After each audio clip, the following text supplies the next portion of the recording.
തുടങ്ങുക. എല്ലാവർക്കും കേൾക്കണം എന്നുള്ള വിചാരമുണ്ടോ? എങ്ങനെയാ? ചിലരുടെ അഭിപ്രായം, സ്വാമിജി ഉപനിഷത്ത് ഇത്തിരി കനം കൂടിയോ?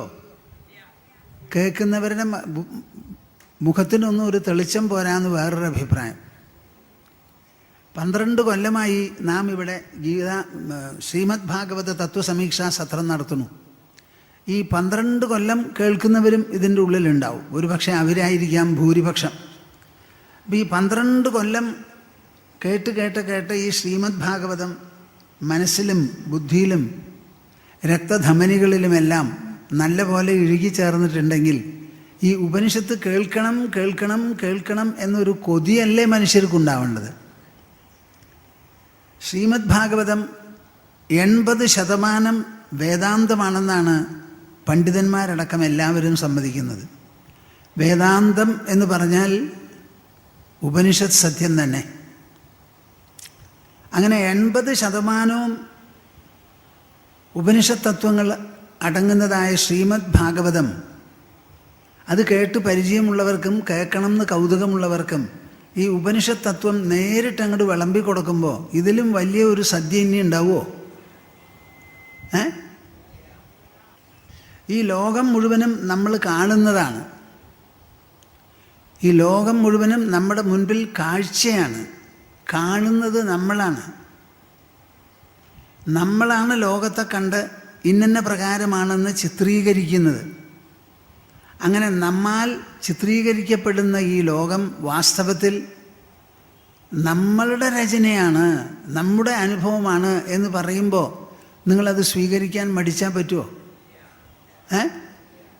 കാണുന്നത് നമ്മൾ, കണ്ടതിൻ്റെ രൂപരേഖ പതിക്കുന്നതും പതിപ്പിക്കുന്നതും നമ്മുടെ മനസ്സിലുമാണ്. അപ്പം മനസ്സിലാണ് ഇത് മുഴുവൻ പ്രകാശിക്കുന്നത്. ഈ കാണുന്ന പ്രകാശം മുഴുവനും മനസ്സിൻ്റെ പ്രകാശമാണ്, മനസ്സിൻ്റെ വൈഭവമാണ് എന്ന് പറയുമ്പോൾ ഓഹോ ഞാൻ അത്ര ആലോചിച്ചില്ല കേട്ടോ എന്ന് പറഞ്ഞ് ആ പറയുന്നത് ശ്രദ്ധയോടുകൂടി കേട്ട് ഗ്രഹിക്കാനല്ലേ ആർക്കും തോന്നുക? എന്താ മിണ്ടാതെ? അപ്പം നിങ്ങൾ അങ്ങനെ പറഞ്ഞാൽ വലിയ വിഷമാവില്ലപ്പാ. തുടങ്ങട്ടെ. ശ്രുതീനാം സൂത്രാണാം സ്മൃതിനിഖിലവേദാനുവചസാം പരം ഹാർദം യുക്തം ഹ്യഖിലചിദചിദ്ഭിന്നമപി ച അഭിന്നം സ്വാഭാവ്യാദ് ഗുണിച പരമം ബ്രഹ്മകമിദം സമാദിഷ്ടം യൈസ്താൻ അപി സതതമീഡേ ഗുരുവരാൻ ഭാഗ്യോദയേന ബഹുജന്മസമാർജിതേന സത്സംഗമേവ ലഭത്തെ പുരുഷോ യദാ വൈ അജ്ഞാനഹേതുകൃതമോഹമഹാന്ധകാരനാശം വിധായ ഹി തതോദയത്തെ വിവേകഃ. ഹരി ഓം ഹരി ഓം ഹരി. ഇനി നമുക്ക് വലിയ ഒരു കൂട്ട തപസ്, ഓങ്കാര ജപ തപോനുഷ്ഠാനം. എല്ലാവരും കൂടി കൈകോർത്ത് മടിയിൽ വയ്ക്കൂ. വിഷമിക്കാത്ത തരത്തിൽ നിവർന്നിരിക്കൂ. കണ്ണടയ്ക്കൂ. മനസ്സും വായും തുറന്ന് എൻ്റെ കൂടെ ജപിക്കുക.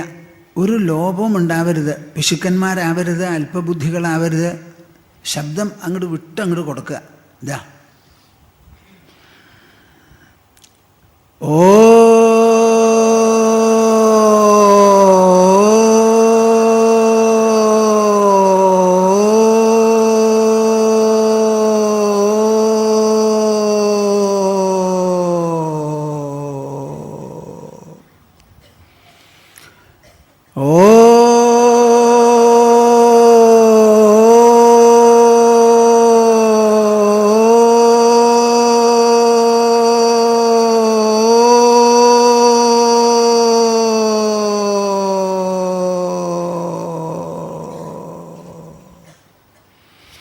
പോരാ. ഓ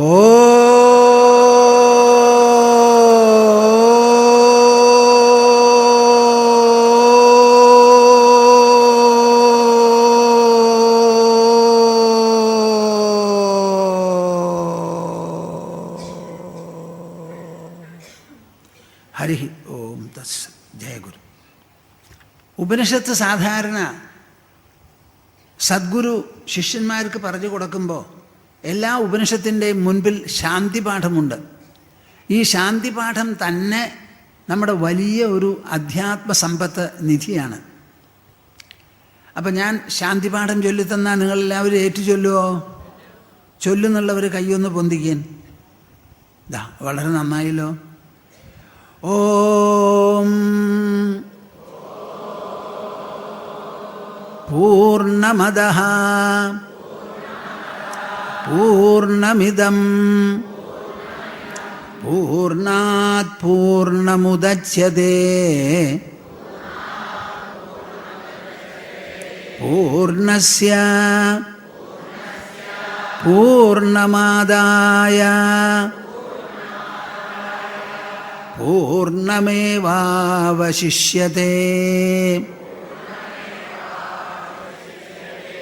ഓം സഹനാവവതു സഹനൗ ഭുനക്തു സഹ വീര്യം കരവാവഹൈ തേജസ്വിനാവധീതമസ്തു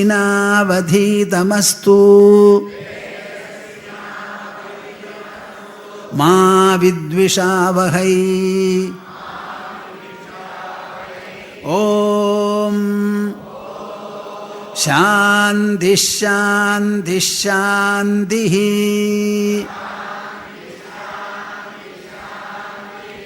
ശാന്തി ശാന്തി ശാന്തി.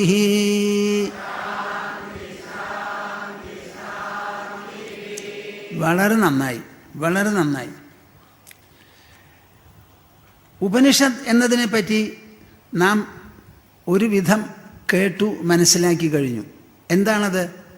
ചരിത്രത്തിന് എത്രയോ കാലം മുൻപ് തന്നെ നമ്മുടെ പുണ്യമായ ഈ ഭാരതഭൂമിയിൽ ഗംഗാനദീ തീരത്ത് വേദചിന്തകന്മാരുടെ അന്തരംഗത്തിൽ നിന്ന് പ്രകാശരൂപത്തിൽ പുറത്തു വന്ന സ്ഫുരണങ്ങളാണ് ഈ ഉപനിഷത്ത് ചിന്തകൾ. അത് എന്നും ഉണ്ടായി എന്ന് നമുക്ക് പറയാൻ പറ്റില്ല. ഉണ്ടായ കാലം മുതൽക്ക് ഇന്നേ വരെ ഭാരതത്തിൽ അത് നഷ്ടപ്പെടാതെ ഉത്തരോത്തരം അഭിവൃദ്ധിപ്പെടുത്തി ഇന്നും നമ്മുടെ കൈ മുതലായി നിലനിന്നു പോരുന്നു ഈ ഉപനിഷത്ത് എന്ന് പറയുന്ന നിധി. അതിനുള്ള കാരണം അത് മനസ്സിൻ്റെയും ബുദ്ധിയുടെയും വിഭവമായതുകൊണ്ടാണ്. ബാഹ്യമോ ഭൗതികമോ ആയ ഒരു വിഭവമാണെങ്കിൽ അത് എന്നോ മണ്ണടിഞ്ഞു പോയിട്ടുണ്ടാവും. ഇത് ഭൗതികമല്ല, ബാഹ്യമല്ല, മെറ്റീരിയലല്ല, ഫിസിക്കലല്ല. നമ്മുടെ ശരീരത്തിൻ്റെ ഉള്ളിൽ ശരീരവിലക്ഷണമായി നിലനിൽക്കുന്ന ചേതനാമയമായ സ്ഫുരണങ്ങളും പ്രവർത്തന ഘടകങ്ങളുമാണ് മനസ്സ്, ബുദ്ധി എന്ന് പറയുന്ന രണ്ടെണ്ണം.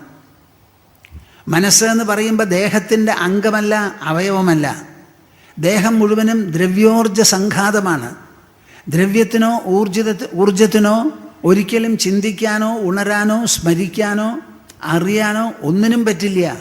സംവേദനം എന്ന് പറയുന്നത് സ്വല്പമെങ്കിലും ഇല്ല ലോകത്തിലുള്ള ഊർജങ്ങൾക്കും. അത് രണ്ടും കൂടിയതാണ് പാഞ്ചഭൗതിക പ്രപഞ്ചം. നമ്മുടെ ശരീരവും പാഞ്ചഭൗതികമാണ്. അപ്പോൾ ഈ പഞ്ചഭൂതങ്ങൾക്കൊന്നുമില്ലാത്ത ശക്തിവിശേഷം പ്രകടമാക്കുന്ന മനസ്സും ബുദ്ധിയുമുണ്ടല്ലോ, അതെങ്ങനെയാണ് ദേഹത്തിൻ്റെ ആവില്ല. എന്നാൽ ദേഹത്തിലൂടെ പ്രവർത്തിച്ച് അതിലൂടെയാണ് നമുക്കത് അനുഭവപ്പെടുന്നത് എന്നുള്ളത് ശരിയാണ്. അപ്പോൾ ദേഹത്തോടു കൂടി കലർന്ന് പ്രവർത്തിക്കുന്നു എന്നുണ്ടെങ്കിലും ദേഹമല്ല അത് ഏതുപോലെ എന്ന് ചോദിച്ചാൽ, ഇപ്പോൾ വിളക്ക് കത്തുന്നു. വിളക്ക് കത്താനായിട്ട് എന്ത് വേണം? ആദ്യമായിട്ട് വിളക്ക് ഒരു പാത്രം വേണം, അതിൻ്റെ തട്ട്. അതിന് ശേഷം അതിൽ എണ്ണ ഒഴിക്കണം, പിന്നെ ഒരു തിരിയും വയ്ക്കണം. അപ്പോൾ ആ വിളക്ക്, എണ്ണ, തിരി എന്ന് പറയുന്ന 3 ഘടകങ്ങളുണ്ട്. ഈ 3 ഘടകങ്ങളും കൂടിച്ചേർന്നാൽ തീ വരുമോ? തീ വരില്ല. അതിൽ തീ പ്രത്യേകമായി കൊളുത്തിയാലേ അവിടെ തീയും ജ്വാലയും പ്രകാശവും ഉണ്ടാവുള്ളൂ. അപ്പം തീക്ക് തനിയെ ഒരു പ്രകടനമില്ല. എണ്ണയും പാത്രവും തിരിയും കൂടിയിട്ടാണ് പ്രകടനം. ആ 3 എണ്ണത്തിനോടും കൂടിയിരിക്കുന്നുണ്ടെങ്കിലും ആ 3 എണ്ണത്തിന് കത്തിജ്വലിക്കാനോ ജ്വലിപ്പിക്കാനോ ഉള്ള ഒരു ശക്തിയോ പ്രഭാവമോ ഇല്ലല്ലോ. അതുപോലെയാണ് പാഞ്ചഭൗതികമായ ദേഹത്തോടു കൂടി അത് പ്രവർത്തിക്കണു എന്നുള്ളത് ശരിയാണ്. പക്ഷേ അത് പാഞ്ചഭൗതിക ദേഹത്തിൻ്റെ ഒരു ഭാഗമല്ല എന്നുള്ളത് നിങ്ങൾ മനസ്സിലാക്കണം. പാഞ്ചഭൗതികത്തിൽ പെട്ടതല്ല എന്ന് വരുമ്പോഴോ പഞ്ചഭൂതങ്ങളെക്കാൾ എത്രയോ ഉപരിയാണ്. ഈ ലോകമുണ്ടായത് പാഞ്ചഭൗതിക രൂപത്തിലാണ്, നിലനിൽക്കുന്നതും അങ്ങനെയാണ്, നശിക്കുന്നതും അങ്ങനെയാണ്. പക്ഷേ പഞ്ചഭൂതങ്ങളിൽ പെടാത്ത അഭൗമമോ അപഞ്ചഭൂതമോ ആയിട്ടുള്ള ഒരു ഘടകമാണ് നാം ഈ പറയുന്ന മനസ്സും ബുദ്ധിയും അതിൽ നിന്ന് വരുന്ന പ്രകാശങ്ങളുമെല്ലാം. അതുകൊണ്ടാണ് അതിന് അനശ്വര സ്വഭാവം. ഇനിയൊന്നെന്താ, ഈ ഉപനിഷത്തുകളിൽ പറയുന്ന തത്വവിചാരമോ തത്വമൂല്യ സിദ്ധാന്തങ്ങളോ കണ്ടുപിടുത്തങ്ങളോ എല്ലാം തന്നെ ശാശ്വതമാവാൻ കാരണം ശാശ്വതമായ മനസ്സിനെയും ബുദ്ധിയെയും സംബന്ധിച്ച് പറയുന്ന കാര്യങ്ങളാണ്. ആദിമ മനുഷ്യൻ, ആധുനിക മനുഷ്യൻ, ഇവർ രണ്ടുപേരെയും നിങ്ങൾ താരതമ്യപ്പെടുത്തിയാൽ ആധുനിക മനുഷ്യനിൽ എന്തുണ്ടോ അത് മുഴുവനും ആദിമനുഷ്യനിലും ഉണ്ടായിരുന്നു. പഞ്ചഭൂതങ്ങൾ കൊണ്ടുള്ള ശരീരം, മനസ്സ്, ബുദ്ധി, അഹങ്കാരം, ഉള്ളിലുള്ള അന്തരാത്മാവും, ആ അഞ്ചെണ്ണം തന്നെയല്ലേ ഇന്നും ഉള്ളൂ മനുഷ്യന്. എന്തെങ്കിലും വ്യത്യാസമുണ്ടോ? ഒരു കണ്ണ് കൂടിയിട്ടുണ്ടോ? ചെവി ഒന്ന് കൂടിയിട്ടുണ്ടോ? ഒന്നും കൂടിയിട്ടില്ലല്ലോ. അത് മാത്രമല്ലേ ഉള്ളൂ. ഈ ലോകമോ അതും പഞ്ചഭൂതങ്ങൾ തന്നെയാണ്. ആറാമത്തൊരു ഭൂതം അതിൽ ചേർന്നിട്ടില്ല. അപ്പം അന്നത്തെ ലോകവും ഇന്നത്തെ ലോകവും മാറിയിട്ടില്ല. അന്നത്തെ മനുഷ്യനും ഇന്നത്തെ മനുഷ്യനും ഒരു പൊട്ടുപോലും മാറിയിട്ടില്ല. അങ്ങനെ രണ്ട് ഘടകങ്ങളും അതേപോലെ ഇരിക്കുമ്പോൾ ഇവ രണ്ടും കൂടി നടക്കുന്ന സമ്പർക്കമാണ് നമ്മുടെ ജീവിതം. ആ ജീവിതത്തിനും ഒരു മാറ്റവും വന്നിട്ടില്ല. പണ്ടത്തെ കണ്ണുകൊണ്ട് കാണുന്ന അതേ ലോകമാണ് ഇന്നത്തെ ലോകമാണ്, അന്നത്തെ ലോകമാണ് ഇന്നത്തെയും ലോകം. അതേമാതിരി നമ്മുടെ കണ്ണ് കാണിച്ചു തരുന്നതാണ്.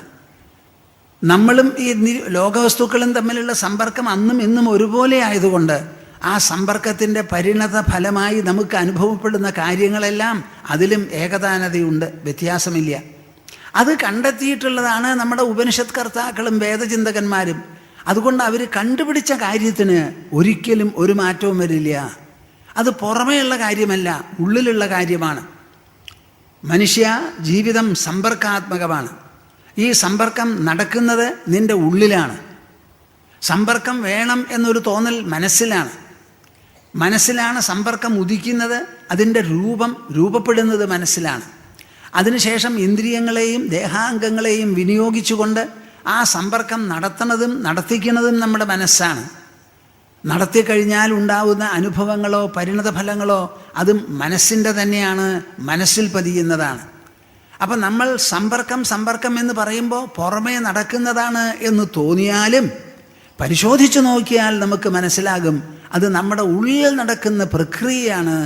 അതിൻ്റെ തുടക്കം നമ്മുടെ ഉള്ളിൽ, അത് നടക്കുന്ന സമയത്ത് താങ്ങി നിലനിർത്തുന്നത് നമ്മുടെ ഉള്ളിൽ, അവസാനം ഫലം അനുഭവിക്കുന്നതും നമ്മുടെ ഉള്ളിലാണെന്ന്. ഇങ്ങനെയുള്ള കാര്യങ്ങളാണ് ഉപനിഷത്തുകൾ കണ്ടുപിടിച്ച് പറഞ്ഞിട്ടുള്ളത്. അതുകൊണ്ട് ഒരു കാലത്തും അതിനെ മാറ്റാനോ മറിക്കാനോ അതിൻ്റെ ആ വാസ്തവികതയ്ക്കോ പ്രസക്തിക്കോ ഒരു മാറ്റം വരാനോ ഒരിക്കലും സാധ്യമല്ല. അതുകൊണ്ടാണ് ഉപനിഷത്ത് തത്വങ്ങൾ സനാതനമായി നിൽക്കുന്നത്. ആ ഉപനിഷത്തിൻ്റെ പ്രസക്തി എന്താണെന്നും ബന്ധമെന്നാണെന്നും പറഞ്ഞു. എന്താ പറഞ്ഞത്? പ്രസ്ഥാനത്രയത്തിൽ പെട്ടതാണ് ഉപനിഷത്തുകൾ. പെട്ടതാണെന്ന് മാത്രമല്ല, പ്രസ്ഥാനത്രയത്തിൻ്റെ അടിസ്ഥാനം ഉപനിഷത്താണ്. അതേ ഉപനിഷത്ത് തത്വങ്ങളെയാണ് ഏതാണ്ട് 5100 കൊല്ലം മുൻപ് വ്യാസദേവൻ മഹാഭാരത രചനാവസരത്തിൽ ഭഗവത്ഗീത എന്നുള്ള രൂപത്തിൽ കൃഷ്ണനും അർജുനും കൂടി സംവാദം നടന്നു എന്ന് പറഞ്ഞ് അതേ ഉപനിഷത്ത് തത്വങ്ങളെയാണ് ഒരു വ്യാഖ്യാനം, വിവരണം എന്നുള്ള നിലയ്ക്ക് കൃഷ്ണൻ അവതരിപ്പിച്ചത്. അർജുനൻ്റെ മുൻപിൽ പടക്കളത്തിൽ വെച്ച് യുദ്ധം ചെയ്യാൻ പറ്റാതെ വിഷണ്ണനായപ്പോൾ ചെയ്യിക്കാൻ വേണ്ടി, തളർച്ച മാറ്റാൻ വേണ്ടി, ധൈര്യവും സ്ഥൈര്യവും കണ്ടുപിടിക്കാനും കിട്ടാനും വേണ്ടി ഉപദേശിച്ചു കൊടുത്തത്. അപ്പം അതിൻ്റെ പ്രസക്തി മനസ്സിലായി. ഉപനിഷത്ത് ഒരു പക്ഷേ ഒറ്റയ്ക്കൊരു ശിഷ്യൻ ലോകത്തിനോട് വൈമുഖ്യം തോന്നി ഒന്നും വേണ്ട എന്ന് പറഞ്ഞ് കാട്ടിൽ ചെന്ന് കുടീരത്തിൽ താമസിക്കുന്ന ഒരു തപസ്വിയുടെ മുൻപിൽ ചെന്ന്, മഹർഷിയുടെ മുൻപിൽ ചെന്ന് നമസ്കരിച്ച്, പ്രഭോ എൻ്റെ മനസ്സിലുള്ള മൗഢ്യം തീർക്കണേ, എൻ്റെ ബുദ്ധിയുടെ ജിജ്ഞാസയ്ക്ക് അറുതി വരുത്തണേ എന്ന് പറഞ്ഞ് ചോദിച്ച് അന്വേഷിച്ചപ്പോൾ ശാന്തസുന്ദരമായ കുടീരാന്തരീക്ഷത്തിൽ, വനാന്തരീക്ഷത്തിൽ ഗുരുവും ശിഷ്യനും കൂടി ചർച്ച ചെയ്ത് മനസ്സിലാക്കിച്ചതുമാണ് ഉപനിഷത്തുകൾ. എന്നാൽ അതേ ഉപനിഷത്ത് തത്വമാണ് പടക്കളത്തിൽ അടുത്ത നിമിഷം യുദ്ധം ചെയ്യണം ചെയ്യിക്കണം എന്ന് വിചാരിച്ച് പറഞ്ഞു കൊടുത്തത്. ആ അന്തരീക്ഷവും ഈ അന്തരീക്ഷവും തമ്മിലുള്ള വ്യത്യാസം നിങ്ങൾ മനസ്സിലാക്കണം. അതാണ് ഭഗവത്ഗീതയുടെ വിശേഷം. സാധാരണ ഈ ഉപനിഷത്ത് മുഴുവൻ ലോകത്തിൽ നിന്ന് വിരാമം, ലോകത്തിൽ നിന്ന് ഒഴിഞ്ഞു പോകണം എന്ന് വിചാരിക്കുന്നവർ കാണുന്ന ഒരു ധാരണയുണ്ട്. അങ്ങനെയല്ല. മനുഷ്യനെ പിന്തുണയ്ക്കാനും സഹായിക്കാനും ആ മനുഷ്യന് വേണ്ട ധൈര്യമോ സ്ഥൈര്യമോ ആശയ തെളിച്ചമോ എല്ലാം തന്നെ ഉണ്ടാവാൻ ഒരൊറ്റ വഴിയേ ഉള്ളൂ. അധ്യാത്മം. നമ്മുടെ ശരീരത്തിൻ്റെ ഉള്ളിൽ ശരീരത്തിനെ ഉണർന്നുകൊണ്ട് മനസ്സിനും ബുദ്ധിക്കും സാക്ഷിയായി സദാ പരിലസിക്കുന്ന ഞാൻ എന്ന വാക്കുകൊണ്ട് സൂചിപ്പിക്കുന്ന വിശേഷപ്പെട്ട ഒരു സാന്നിധ്യമുണ്ടപ്പാ. ആ സാന്നിധ്യമാണ് ഈ ആത്മാ. അത് സംബന്ധിച്ച വിവരണമാണ് അധ്യാത്മം, സിദ്ധാന്തമാണ് അധ്യാത്മം. ആ അധ്യാത്മം ഒന്നു മാത്രമേ നമുക്ക് ശക്തി നൽകാനുള്ളൂ, സമാധാനം നൽകാനുള്ളൂ, ആനന്ദം അനുഭവിക്കാനോ നൽകാനോ ഉള്ളൂ. ആഹ്ലാദഭരിതരാകണമെങ്കിൽ ഈ ആത്മാഹ്ലാദം കൊണ്ട് മാത്രമേ അത് സാധിക്കൂ. പുറമേയുള്ളത് ആഹ്ലാദിപ്പിക്കുന്നതല്ല. ശ്രീമദ് ഭാഗവതം എടുത്തു പറയുന്നു. എന്തു പറയുന്നു? താപത്രയോന്മൂലിതം ധർമ്മപ്രോജ്ജിത കൈതവോത്ര പരമോ നിർമ്മത്സരാണാം സദാം വേദ്യം വാസ്തവമത്ര വസ്തു ശിവദം താപത്രയോന്മൂലനം. ശ്രീമദ്ഭാഗവതേ മഹാമുനികൃതേ കിം വാ പരൈരീശ്വരഃ സദ്യോ ഹൃദ്യവരുധ്യതേത്ര കൃതിഭിഃ ശുശ്രൂഷുഭിസ്തക്ഷണാത്. ഈ ഉപനിഷത്തിനെ പറ്റി എന്തിനാ പറയണേ എന്ന് ചോദിച്ചാൽ ശ്രീമദ് ഭാഗവതം തന്നെയാണ് ഉപനിഷത്ത്. ഭാഗവതത്തിൽ ഇല്ലാത്തതല്ല. ഭാഗവതം പ്രതിപാദിക്കുന്നത് എന്താ? എന്തിനാ പ്രതിപാദിക്കുന്നത്? വേദ്യം വാസ്തവമത്ര വസ്തു ശിവദം. ഈ ശ്രീമദ് ഭാഗവതം 18,000 ശ്ലോകങ്ങളായി രചിച്ച ഈ ഭക്തിശാസ്ത്രമുണ്ടല്ലോ, പാരമഹംസ്യ സംഹിതയുണ്ടല്ലോ, അതിലൊരൊറ്റ സംഗതിയെ നിങ്ങൾക്ക് ഗ്രഹിക്കാനുള്ളൂ, അറിയാനുള്ളൂ, ഉണരാനുള്ളൂ, വേദിക്കാനുള്ളൂ. എന്താണത്? അത്ര വേദ്യം വാസ്തവം ശിവദം വസ്തു. മംഗളപ്രദവും മംഗളസ്വരൂപവുമായിരിക്കുന്ന ഒരു സാന്നിധ്യമുണ്ട്, ഒരു സത്താവിശേഷമുണ്ട്, ഒരു തത്വമഹിമയുണ്ട്. അതിനെയാണ് ഞാൻ ഈ 18,000 ശ്ലോകങ്ങളിലായി ശ്രീമദ് ഭാഗവത ഗ്രന്ഥത്തിൽ അടിമുടി പ്രതിപാദിക്കുന്നത്. അപ്പം ശ്രീമദ് ഭാഗവതവും പ്രതിപാദിക്കുന്ന ഈ ഒരൊറ്റ സത്യമാ. എന്തിനാണത്? താപത്രയോന്മൂലനം. അതുകൊണ്ട് മാത്രമേ നമുക്ക് കല്യാണം, മംഗളം ഉണ്ടാവുള്ളൂ, അനുഭവിക്കാൻ പറ്റുള്ളൂ. ആ മംഗളം ഉണ്ടാവുന്നത് എങ്ങനെയാ? ലോകം സദാ തുടരെ രചിക്കുന്ന താപത്രയം. 3 വിധത്തിലുള്ള ദുഃഖമുണ്ടല്ലോ. ആധ്യാത്മിക ദുഃഖം, ആധിഭൗതിക ദുഃഖം, ആധിദൈവിക ദുഃഖം. ഈ 3നെയും തുടച്ചു മാറ്റാൻ ഈ ശിവദമായ വസ്തുവിന് മാത്രമേ പറ്റുള്ളൂ. അതുകൊണ്ട് ഈ വസ്തുവിനെയാണ് ഞാൻ വെളിപ്പെടുത്തുന്നത്. അപ്പം ശ്രീമദ് ഭാഗവതം എന്ന് പറഞ്ഞാൽ ഉപനിഷത്ത് തന്നെ. എങ്ങനെയാണോ കൃഷ്ണൻ അർജുനന് പടക്കളത്തിൽ വെച്ച് കുരുക്ഷേത്രത്തിൽ 5100 ചില്ലാനം കൊല്ലം മുൻപ് പ്രായോഗിക രൂപത്തിൽ ഉപനിഷത്ത് തത്വങ്ങളെ കുടീരത്തിൽ നിന്നും അവതരിപ്പിച്ച് അവിടെ കൊണ്ടുവന്ന് പറഞ്ഞങ്ങോട്ട് കൊടുത്തു. അതുപോലെയാണ് ശ്രീമദ് ഭാഗവതം എന്ന ഗ്രന്ഥം നമ്മുടെ മഹർഷി എഴുതിയുണ്ടാക്കിയിട്ടുള്ളത്. അദ്ദേഹത്തിൻ്റെ ഉദ്ദേശം മനുഷ്യ മനസ്സിലെ താപത്രയ സ്വാധീനം പോണം എന്നുള്ളതാണ്. ഈ ലോകത്തിൽ ആര് ജനിച്ചോ, എവിടെ ജനിച്ചോ, ആർക്ക് സന്താനമായി ജനിച്ചോ, പഠിപ്പുണ്ടാവട്ടെ ഇല്ലാതെ ഇരിക്കട്ടെ, ധനമുണ്ടാവട്ടെ ഇല്ലാതെ ഇരിക്കട്ടെ, കേമത്വമുണ്ടാവട്ടെ ഇല്ലാതെ ഇരിക്കട്ടെ, ആൾ സ്വാധീനം ഉണ്ടാകട്ടെ അല്ല മറിച്ചാകട്ടെ, അവരെ എല്ലാവരെയും ഒരുപോലെ പിടിപെടുന്നതാണ് ലോകം ജനിപ്പിക്കുന്ന താപത്രയം. ആ താപത്രയം ഒഴിവാവണം എന്നുണ്ടെങ്കിൽ താപത്രയം എവിടെ അനുഭവിക്കുന്നുവോ നാം, നമ്മുടെ മനസ്സ്, അന്തരംഗം, അവിടെ തന്നെ വേണം അത് ഒഴിവാവാൻ. ഇപ്പം നിങ്ങൾ എന്നോട് പറയൂ, അന്തരംഗത്തിൽ തുളഞ്ഞു കയറുന്നത് എന്താ? പുറമേയുള്ള എന്തെങ്കിലും ഒരു വസ്തു മനസ്സിലങ്ങോട്ട് പ്രവേശിക്കോ? ഏതെങ്കിലും ഒന്ന്? വെള്ളം കുടിച്ചാൽ അത് എവിടേക്കാ പോവുക? വയറ്റിലേക്ക് പോവും, മനസ്സിലേക്ക് പോവില്ല. ശ്വസിക്കുന്ന കാറ്റ് എവിടേക്ക് പോണു? ശ്വാസകോശങ്ങൾക്ക് പോണു. എങ്ങാനും ചൂട് തട്ടിയാൽ പൊള്ളുന്നത് ശരീരത്തിനാണ്, മനസ്സിനല്ല. ബാഹ്യവസ്തുക്കൾ ഒന്നും തന്നെ നമ്മുടെ മനസ്ഥലത്തിൽ ചെല്ലാറില്ല.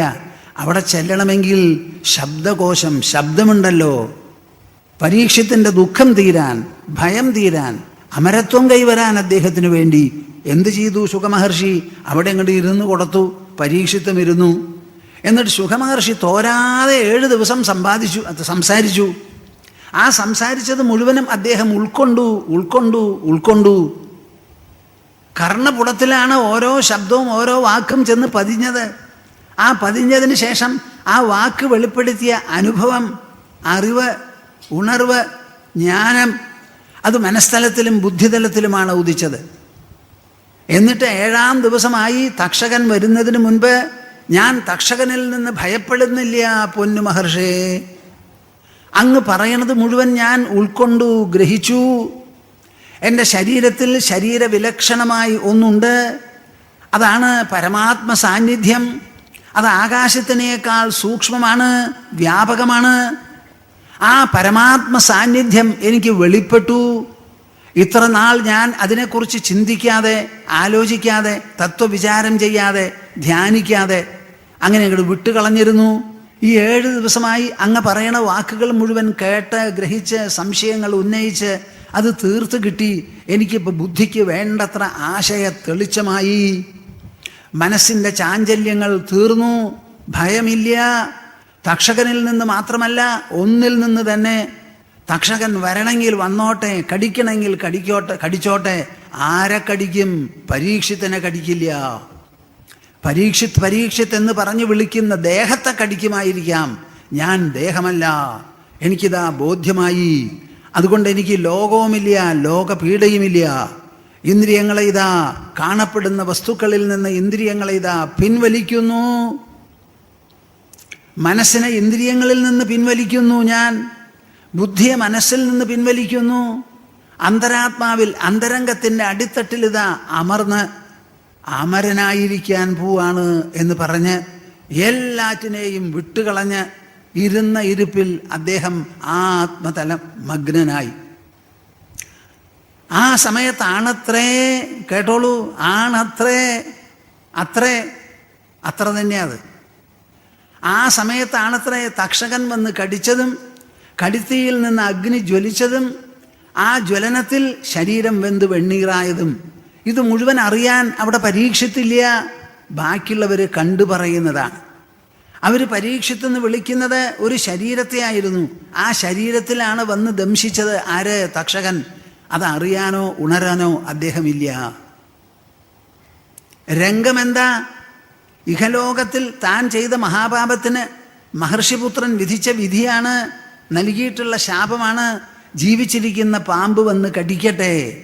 ചെത്തപാമ്പിന് എൻ്റെ അച്ഛൻ്റെ കഴുത്തിൽ ഒരു കൂസലുമില്ലാതെ മാലയാക്കിയിടാൻ പുറപ്പെട്ട ആ കരങ്ങളുണ്ടല്ലോ, അത് ആര് തന്നെ ആയാലും, ആരുടെ തന്നെ ആയാലും ശരി, ആ കരങ്ങളെ ഇതാ എൻ്റെ തപോബലത്തിൻ്റെ പേരിൽ ഞാൻ പറയുന്നു.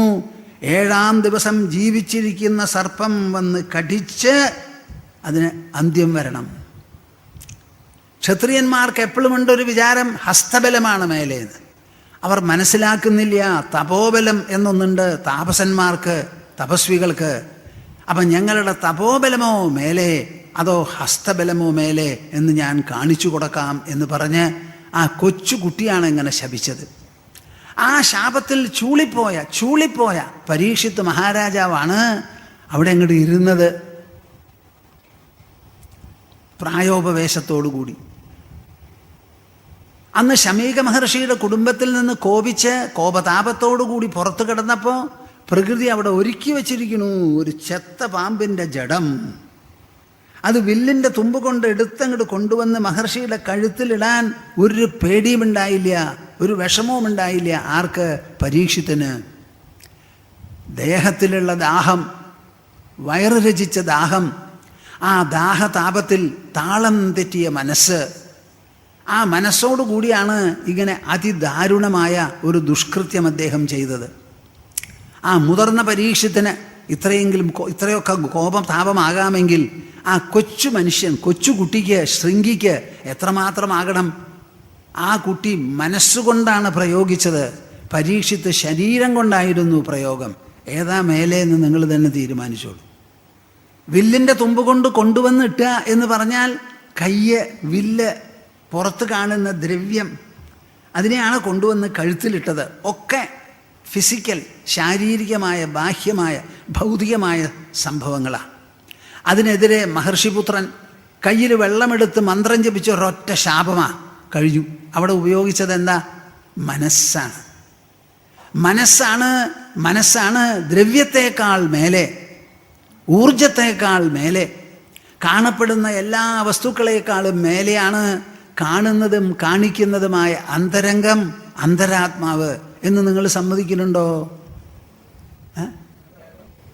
നിങ്ങൾക്ക് ഉള്ളത് തുറന്നു പറയാനെന്താ?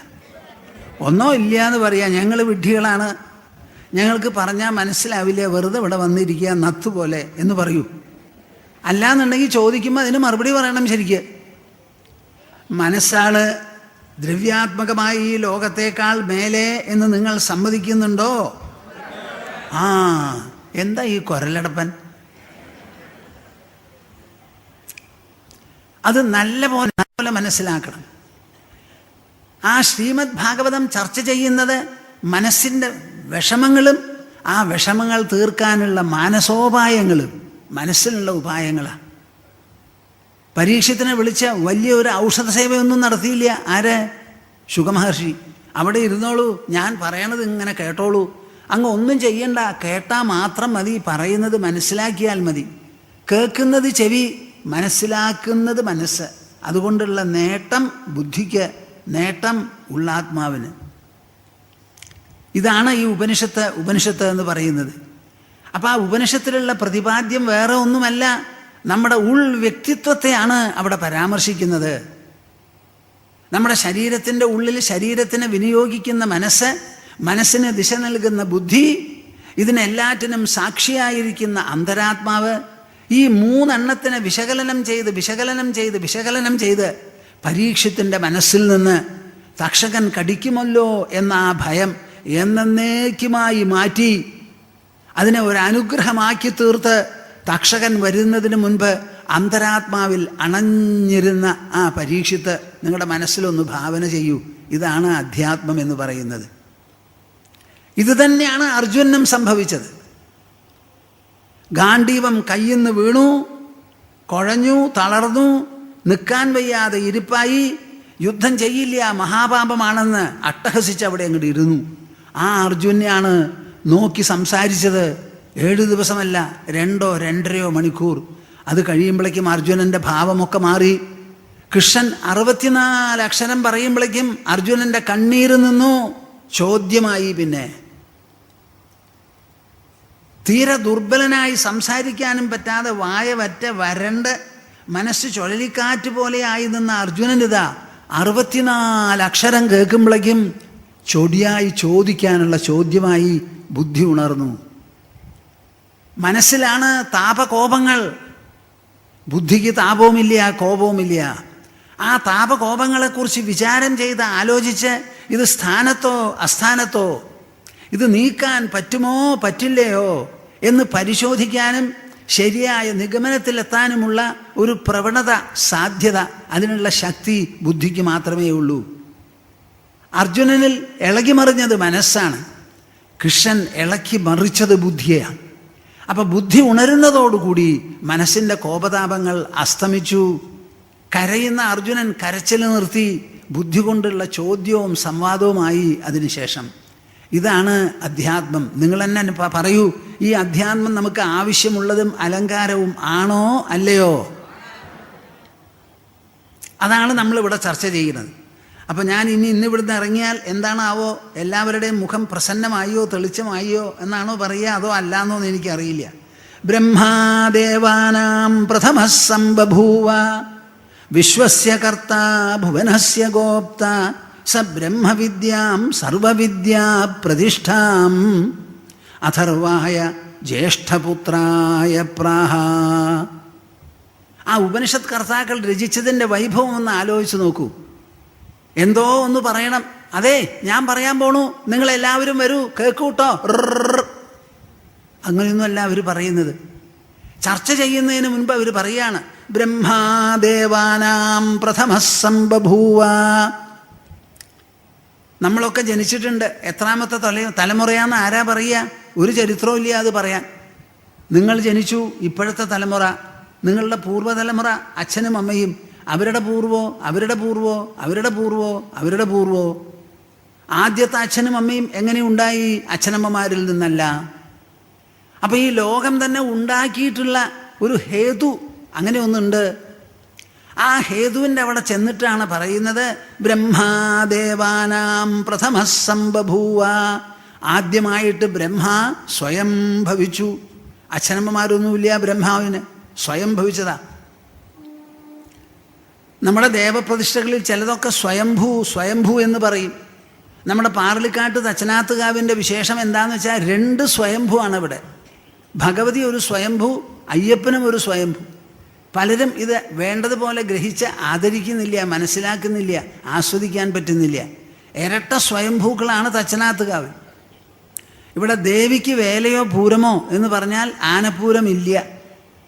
ഇവിടെ ഉള്ള പൂരം അയ്യപ്പനാ. ദേവിക്ക് ആനയുടെ വാസന പോലും കേൾക്കാൻ പാടില്ല അത്രേ. ഒരു ദേവിയെങ്കിലും ഉള്ളപ്പ. പിന്നെയുള്ള ദേവിമാരൊക്കെ ആനയെ കൊണ്ടുവന്ന് കുത്തി ഇടിച്ച് ചങ്ങലയിട്ട് പഴുപ്പിച്ച് പുഴിപ്പിച്ച് അങ്ങനെ കഴിയാം. നമ്മുടെ ദേവിയെ സംബന്ധിച്ചിടത്തോളം ആ വിഷമില്ല. നിങ്ങൾ ചെണ്ട കൊട്ടിക്കോളൂ, കുഴലൂതിക്കോളൂ, കൊമ്പ് അതും ആവാം. പക്ഷേ എനിക്ക് ആന വേണ്ടെന്നാണ് പറയണത്. അപ്പോൾ ഇവിടെ അയ്യപ്പനാണ് വേല. 2 സ്വയംഭൂക്കളാണ്. അപ്പോൾ ബ്രഹ്മാവ് ജനിച്ചത് സ്വയംഭൂവായിട്ടാണ്. എങ്ങനെയാണ് ഈ സ്വയംഭൂ വിഗ്രഹം എന്ന് പറഞ്ഞാൽ? എന്തോ കാരണത്താൽ കണ്ടുപിടിച്ചു ഇവിടെ ദിവ്യപ്രഭാവമുണ്ടെന്ന്. അതിന് ഓരോ കഥയുണ്ടാവും. അരുവാൾ മൂർച്ച കൂട്ടി ചോര വന്നു എന്നൊക്കെ പറയാറുണ്ട്. എന്തായാലും നിങ്ങൾ ഉണ്ടാക്കിയ വിഗ്രഹമൊന്നും എനിക്ക് വേണ്ട. ഈ ലോകം മുഴുവനും എൻ്റെ വിഗ്രഹമാണ്. ഈ സ്ഥലത്ത് എന്തോ ഒരു വിശേഷപ്പെട്ട ദിവ്യ സാന്നിധ്യമുണ്ട്, ദാ നോക്കിക്കോളൂ എന്ന് പറഞ്ഞ് എന്തെങ്കിലും ഒരു നിമിത്തം അവിടെ സംഭവിക്കുമ്പോഴാണ് അതിനെ സ്വയംഭൂ എന്ന് പറയുന്നത്. അപ്പോൾ സ്വയംഭൂ വിഗ്രഹത്തെ ഏതെങ്കിലും ഒരു ശില്പി കൊത്തിയുണ്ടാക്കി എന്ന് പറയാൻ പറ്റില്ല. ഏതെങ്കിലും ഒരു പാറ പൊളിച്ചെടുത്ത് അതിൻ്റെ കഷ്ണത്തിന് ഷെയ്പ്പ് കൊടുത്തതാണ് വിഗ്രഹം എന്ന് പറയാൻ പറ്റില്ല. ഇപ്പോൾ ഗുരുവായൂരിലുള്ള മഹാവിഷ്ണു വിഗ്രഹം പോലും അഞ്ജനക്കല്ല് ഒരാൾ കൊത്തി ഉണ്ടാക്കിയതാണ്. കൃഷ്ണൻ്റെ മാതാപിതാക്കൾ ദേവകീ വസുദേവന്മാർ വരെ പൂജിച്ചിരുന്ന മഹാവിഷ്ണു വിഗ്രഹമാണത്. കൃഷ്ണക്ഷേത്രം എന്നാണ് പറയാറുള്ളത് തെറ്റിയിട്ട്. അഞ്ജനക്കല്ല. നമ്മുടെ പാറളിക്കാട്ടിലെ തച്ചനാത്തുകാവ് ഭഗവതിയും അയ്യപ്പൻ എന്ന് പറയുന്നതും 2 സ്വയംഭൂക്കളാണ്. അപ്പോൾ ബ്രഹ്മാവ് സ്വയം ഉണ്ടായതാ. അദ്ദേഹത്തിന് അച്ഛനമ്മമാരില്ല. പ്രഥമ സംബഭൂവ, ആദ്യത്തെ ആളാണ് അദ്ദേഹം. വിശ്വസ്യ കർത്ത. ആ അച്ഛൻ എന്ന് പറഞ്ഞാൽ മനുഷ്യരാശിയുടെ അച്ഛൻ എന്നാണോ? അല്ല. മനുഷ്യരാശി എന്ന് പറയുന്നത് ഭൂതലത്തിൽ വളരെ കുറവേ ഉള്ളൂ. നമ്മുടെ പുരാണത്തിൻ്റെ കണക്ക് പ്രകാരം 86 ലക്ഷം ജീവികളാണത്രേ ഇവിടെ ഭൂതലത്തിൽ. അപ്പം മനുഷ്യരാശി എന്ന് പറയുന്നത് എത്രയാ? വളരെ കുറവാണ്. കൊതുക്കളുടെ സംഖ്യ എത്രയാ? ആലോചിച്ച് നോക്കൂ, എത്രയോ കൂടും. അങ്ങനെ മനുഷ്യരാശിയെ സൃഷ്ടിച്ച ആളല്ല, വെറും ഭൂമിയെ മാത്രം സൃഷ്ടിച്ച ആളുമല്ല, ലോകത്തെ മുഴുവനും വിശ്വത്തെ മുഴുവനും സൃഷ്ടിച്ച ആളാ. വിശ്വസ്യ കർത്ത ഭുവനസ്യ ഗോപ്ത. നമ്മൾ താമസിക്കുന്ന ഈ ഭുവനമുണ്ടല്ലോ, ഭുവനത്രയം, അതിനെ പരിരക്ഷിക്കുന്നവനാണ്. അങ്ങനെ ഒരു മഹാപ്രഭാവമാണ് നാം ഈ ചർച്ച ചെയ്യാൻ പോകുന്ന ബ്രഹ്മവിദ്യ പറഞ്ഞു കൊടുത്തത് എന്ന് പറയുമ്പോൾ നിങ്ങളുടെ മനസ്സിൽ എന്തായിരിക്കണം കണക്ക് കൂട്ടലൊന്ന് പറയൂ. ഒരു പൂരത്തിന് എവിടെയോ ചെന്നു, അവിടെ ഒരു ഷോപ്പുണ്ടായിരുന്നു, അവിടുന്ന് ഒരു സാധനം കിട്ടി കൊണ്ടുവന്നു, അതുപോലെ ഒന്നാണോ ഈ ബ്രഹ്മവിദ്യ? അല്ല. ദേവന്മാരിൽ പ്രഥമനായ സ്വയംഭൂവായ ബ്രഹ്മാവ്, അവിടുന്നാ തുടക്കം. അപ്പം ലോകമുണ്ടാവുന്നതിന് മുൻപ് തന്നെയുണ്ട് ഈ വിദ്യ എന്ന് പറയുന്നത്.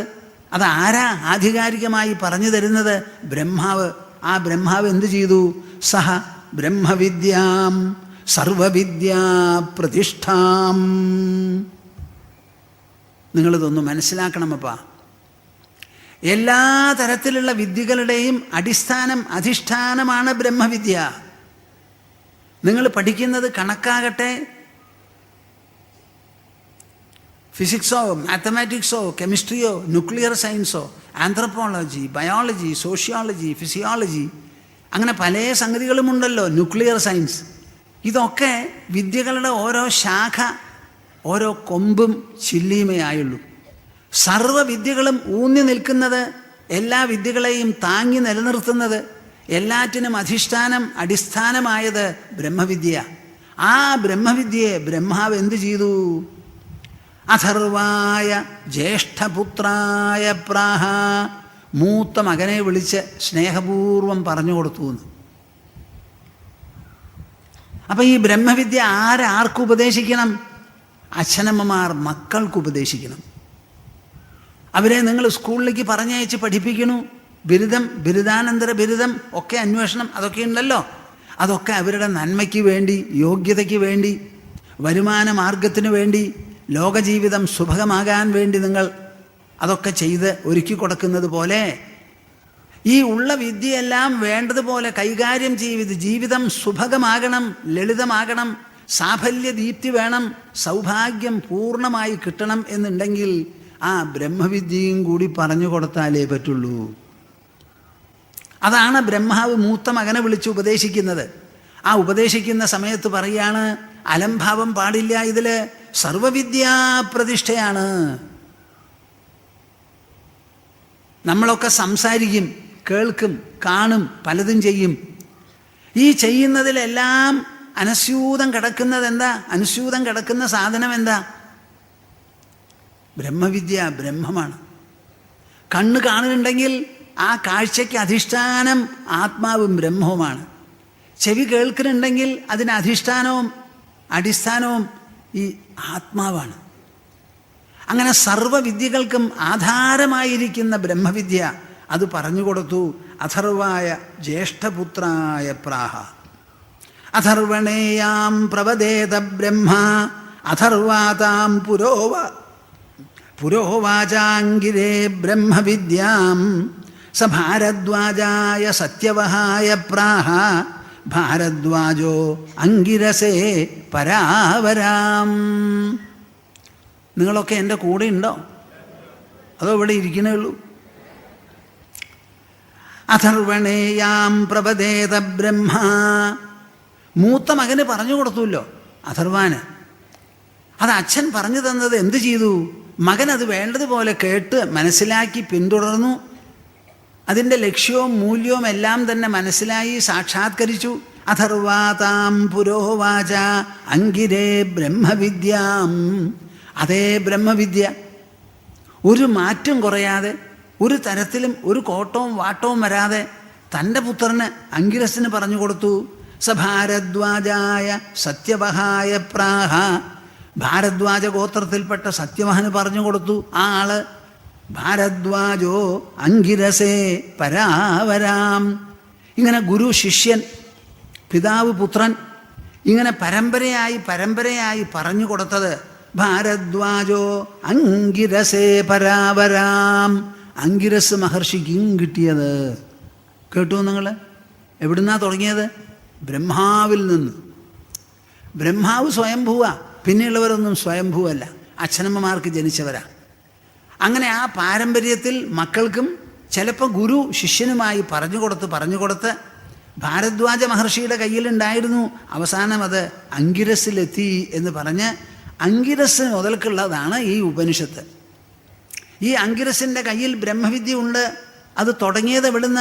ബ്രഹ്മാവിൽ നിന്നാണ്. അദ്ദേഹം നേരിട്ട് അരുളിയതാ. ആ ബ്രഹ്മവിദ്യ കയ്യിലുള്ള ശൗനകൻ്റെ അടുത്ത് എന്താ സംഭവിച്ചത്? ശൗനകോഹ വൈ മഹാശാലോ അങ്കിരസം വിധിവതുപസന്നഃ പപ്രച്ഛ. ഞാൻ തെറ്റി പറഞ്ഞു. അങ്കിരസിൻ്റെ കയ്യിലുണ്ട് ഈ ബ്രഹ്മവിദ്യ. ആ അങ്കിരസ് ഒരു കുടീരത്തിൽ തപസ്വിയായി താമസിക്കുകയാണ്, തപോവൃത്തിയോടുകൂടി.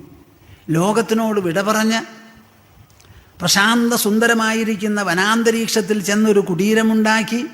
അവിടെ 4 ഭാഗത്തും സസ്യശ്യാമളമാണ്, വേണ്ടത്ര ജീവവായു, സ്വച്ഛമായ ജലം ഇങ്ങനെ ഒഴുകണു. ഒരു തരത്തിലുള്ള പൊല്യൂഷനും അവിടെ ഇല്ല, വിഷാംശം കലർന്ന കാറ്റൊന്നുമല്ല. സസ്യങ്ങളെല്ലാം തന്നെ നമ്മൾ പുറത്തേക്ക് വിടുന്ന അങ്കാലാമ്ല വായുവെ ശ്വസിച്ചെടുത്ത് ജീവവായുവെ പുറത്തു തരുന്നതാണ് സസ്യങ്ങൾ മുഴുവനും. അങ്ങനെ ജീവവായു നിബിഡമായ അന്തരീക്ഷത്തിൽ ഏകാന്തമായി താമസിക്കുകയാണ്. കാലത്തെണീക്കും, പുഴയിൽ പോയി കുളിക്കും, തിരിച്ചു വരും, എന്തെങ്കിലും വേണമെങ്കിൽ അല്പസ്വല്പം ഉണ്ടാക്കി കഴിക്കും. അങ്ങനെ ശാസ്ത്രങ്ങൾ നോക്കുക, വരുന്നവരോട് സംസാരിക്കുക, അങ്ങനെ ശാന്തമായി ജീവിക്കുന്ന ആളാണ്. ആ അങ്കിരസ് ഒരു തപസ്വിയാണ്. ആ തപസ്വിയുടെ അടുത്ത് ശൗനകോഹ വൈ മഹാശാലോ, ശൗനകോഹ വൈ മഹാശാലോ, മഹാശാലൻ എന്ന് പറഞ്ഞാലോ മഹാഗൃഹസ്ഥൻ. കേൾക്കുന്നുണ്ടോ നിങ്ങൾ? എൻ്റെ മുമ്പിലുള്ളവർ ആരാ? ഒക്കെ ഗൃഹസ്ഥന്മാരാ. അപൂർവം ചില സന്യാസിമാരെ മുൻവരിയിലുള്ളൂ. ബാക്കിയുള്ളവരൊക്കെ ഗൃഹസ്ഥന്മാരാണ്. ഗൃഹത്തിൽ ജനിച്ചവർ, ഗൃഹത്തിൽ സ്ഥിതി ചെയ്യുന്നവർ. അച്ഛനമ്മമാരാകാം, മക്കളാവാം, മരുമക്കളാകാം, അമ്മാമനാവാം. ഒക്കെ ഗൃഹമാണ് നിങ്ങളുടെ താമസസ്ഥലം. അതിൽ രക്തബന്ധത്തിലും വിവാഹബന്ധത്തിലും പെട്ടവരാണ് താമസിക്കുക. അങ്ങനെ രക്തബന്ധത്തോടും വിവാഹബന്ധത്തോടും കൂടി നാളേക്ക് വേണം വേണം എന്ന് വിചാരിച്ച് എടുത്തു വെച്ച് അങ്ങനെ കഴിഞ്ഞ് കാത്തു സൂക്ഷിക്കുന്ന ആ ഗൃഹസ്ഥ വംശത്തിൽപ്പെട്ടവരാണ്. അതിൽ മഹാശാലഹ ഉപായപ്പെട്ട ഗൃഹസ്ഥനല്ല. കുട്ടികളും കുട്ടികൾക്ക് കുട്ടികളും 3ഉം 4ഉം തലമുറ കഴിഞ്ഞവനാണ്.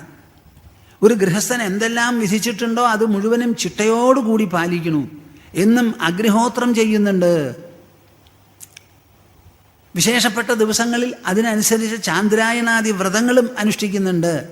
അങ്ങനെ എല്ലാം ചെയ്ത് വന്ന് പ്രായമായി. ആ പ്രായമായപ്പോൾ ഒന്നും ചെയ്യാൻ പറ്റാതെ ആവണു, കൈവിറയ്ക്കണു. ഹോമകുണ്ടത്തിൻ്റെ അടുത്തിരുന്നാൽ ചൂട് സഹിക്കുകയ്യ, കണ്ണടയഞ്ഞു പോണു. അപ്പം നമ്മൾ കർമ്മം ചെയ്ത് സംഭവിക്കണത് എന്താ? കർമ്മം ചെയ്യാൻ കർത്താവിന് വയ്യാതെ ആവുന്ന ഒരു നിലയാവണേ ഉള്ളൂ. അപ്പോഴും ഈ ചെയ്ത കർമ്മങ്ങൾക്ക് എന്തെങ്കിലും ഒരു സിദ്ധി ഉണ്ടായോ, ഒരു സാഫല്യമുണ്ടായോ എന്നുള്ളത് പറയാൻ പറ്റണില്ല. ഏത് പ്രവൃത്തിയും ചെയ്താൽ അതിനൊരു അവസാനമുണ്ടല്ലോ, ഇല്ലേ? ഇത് ജീവിതം മുഴുവനും അഗ്നിഹോത്രം നടത്തി വിശേഷ കർമ്മങ്ങളും ചെയ്തു. എന്നിട്ടോ ഒന്നുമില്ല. ചെയ്തു എന്ന് പറയാൻ മാത്രമേ ഉള്ളൂ. അഗ്നിഹോത്രത്തിൽ നിന്ന് എന്ത് കിട്ടി? പൗർണമാസ്യത്തിൽ നിന്ന് എന്ത് കിട്ടി? അമാവാസിക്ക് ചെയ്ത തർപ്പണം കൊണ്ട് എന്ത് കിട്ടി? ഇവരാരും നമ്മളോട് സംസാരിക്കണില്ല, നമ്മൾ ചെയ്തു എന്ന് പറയലേ ഉള്ളൂ. കുറച്ച് കഴിഞ്ഞാലോ ചെയ്യാൻ പറ്റാതെ ശരീരത്തിന് വാർദ്ധക്യം വന്നു. നാവിലും വായിലും അക്ഷരങ്ങളും മന്ത്രങ്ങളും നുഴയുന്നില്ല. കൈ കൊണ്ടെടുത്ത് ഹോമിക്കാൻ വയ്യ, അങ്ങനെ വിറയ്ക്കുക. അപ്പം ചെയ്ത് ചെയ്യാൻ പറ്റാത്തൊരു നില എന്നല്ലാതെ ചെയ്തതിൻ്റെ ഒരു സാഫല്യമോ ഒരു ദീപ്തിയോ അനുഭവിക്കാൻ പറ്റുന്നില്ല. ആരാ മറുപടി പറയുക? അഗ്നി മറുപടി പറയോ? പറയില്ല. സാമഗ്രികൾ മറുപടി പറയോ? പറയില്ല. നമ്മുടെ പുരോഹിതന്മാർ, ഋത്വിക്കുകൾ, അവരെന്തെങ്കിലും മറുപടി പറയോ? അവരും പറയില്ല. ദക്ഷിണ മേടിച്ച് പോവുകയുള്ളൂ. എന്താ നോക്കൂ, ആലോചിച്ച് നോക്കൂ. മഹാശാല. അങ്ങനെ ദശാബ്ദങ്ങൾ കഴിഞ്ഞപ്പോഴാണ് ശൗനകൻ്റെ മനസ്സിൽ ഒരു വിവേചനം, ഒരു വിവേകം ഉദിച്ചത്. അദ്ദേഹം എന്തു ചെയ്തു? ഈ ജീവിതം പര്യവസാനമുള്ളതല്ല, പരിസമാപ്തിയുള്ളതല്ല, സാഫല്യമുള്ളതല്ല. ആ സൗഭാഗ്യം എനിക്കില്ല. ഞാൻ ഇത്രയും നാൾ വളരെയധികം ആദരവോടുകൂടി, ബഹുമാനത്തോടുകൂടി, ശ്രദ്ധയോടുകൂടി നടത്തിപ്പോന്ന കർമ്മങ്ങൾ ഇനി ചെയ്യാൻ പറ്റാത്ത ഒരു സ്ഥിതിവിശേഷമാണ് എന്നെ സംബന്ധിച്ചിടത്തോളം, വാർദ്ധക്യം കൊണ്ടും ശരീരത്തിനും. ഇതിനോ എന്ത് ചെയ്തു, എന്ത് കിട്ടി ചോദിച്ചാൽ ഒന്നും കിട്ടൂല്ല. അടുത്തുള്ളവരോടൊക്കെ ചോദിച്ചു എന്താന്ന്, അവരൊക്കെ അതേ ബോട്ടിൽ സഞ്ചരിക്കുന്നവരാ. ഒരാൾക്കും ഒരു മറുപടിയും പറയാൻ വയ്യ. താൻ തന്നെ പ്രായം ചെന്ന ഒരു ഗൃഹസ്ഥനാ. ഇനി ചോദിക്കാനുള്ളവരൊക്കെ പ്രായം കുറഞ്ഞവരോടാ. അവരോട് ചോദിക്കുമ്പോൾ അങ്ങക്കിതിന് മറുപടി കിട്ടിയില്ലെങ്കിൽ പിന്നെ ഞങ്ങളുടെ കയ്യിലാണോ ഉള്ളത് എന്നാണ് ഓരോരുത്തരും പറയണത്. ആകെ മൊത്തം നിരാശയായി. അപ്പം ഗൃഹസ്ഥവൃന്ദം ഒട്ടാകെ നിരാശയിൽപ്പെട്ടു. ചോദിക്കുന്ന ചോദ്യത്തിന് മറുപടിയില്ല. മനസ്സിൽ നിന്ന് വിഷമമോ നിരാശയോ നീങ്ങുന്നില്ല. അങ്ങനെ വന്നാൽ പിന്നെ എന്താ ചെയ്യുക? നമ്മളല്ലാത്തൊരു കൂട്ടരുണ്ടല്ലോ. അതാരാ? ഇതാ ഞങ്ങളെപ്പോലെയൊക്കെ ഇരിക്കുന്നവർ. ഒരു ആശ്രമം കെട്ടി അവിടെ അങ്ങനെ താമസിക്കണു. അവിടെ വരുന്നവരെല്ലാം ജിജ്ഞാസുക്കളെ വരുള്ളൂ, സാധകന്മാരെ വരുള്ളൂ. അവിടെ വീട്ടുവർത്തമാനമില്ല, വേലപൂരങ്ങളില്ല. അങ്ങനെ ഇരിക്കുന്ന ഒരു കൂട്ടരുണ്ടല്ലോ. അങ്കിരസിനെ പറ്റി കേട്ടിട്ടുണ്ട്. കേരളത്തിൽ ഒരു ശങ്കരനുണ്ണി എന്ന് പറഞ്ഞ ഒരു നമ്പൂതിരിക്കുട്ടി ജനിക്കുകയുണ്ടായി. അദ്ദേഹം ജനിച്ചു, വളർന്നു. അധികം താമസിക്കാതെ അച്ഛന് ഒരു രോഗം പിടിപെട്ടു. ആ രോഗത്തിൽ മരിച്ചു. അതിനു മുൻപ് ഈ ശങ്കരൻ ചോദിച്ചു അത്രേ അച്ഛനോട്, അച്ഛാ, ഈ ബ്രഹ്മജ്ഞാനം ആത്മബോധം എന്നൊക്കെ നമ്മുടെ ശാസ്ത്രങ്ങൾ പറയുന്നുണ്ടല്ലോ, ഈ ബ്രഹ്മജ്ഞാനം എനിക്ക് കിട്ടണമെന്നുണ്ടെങ്കിൽ ഞാൻ എന്താ വേണ്ടത് എന്ന് ചോദിച്ചു അത്രേ ശിവഗുരുവിനോട്. അപ്പം അദ്ദേഹം മറുപടി പറഞ്ഞു, എൻ്റെ പൊന്നുമോനെ, ഞാൻ മനസ്സിലാക്കിയിടത്തോളം നർമ്മദാ നദീ തീരത്തിൽ ഗോവിന്ദപാദൻ എന്ന് പറഞ്ഞ് ഒരു മഹാത്മാവ്, ഒരു തപസ് ചെയ്ത് കുടീരത്തിൽ താമസിക്കുന്നുണ്ട്. അദ്ദേഹത്തിനെ പോയി കണ്ടാൽ ഇതിന് മറുപടി കിട്ടും, വേറെ ഒരു മറുപടിയും ഒരാൾക്കും തരാനുണ്ടാവും എന്നെനിക്ക് തോന്നുന്നില്ല എന്ന് പറഞ്ഞു അത്രേ. താമസിക്കാതെ അച്ഛൻ ശരീരം വിട്ടുപോയി. ഈ അച്ഛൻ പറഞ്ഞ ഒരു വാക്ക് മാത്രമേ ശങ്കരൻ്റെ കയ്യിലുള്ളൂ.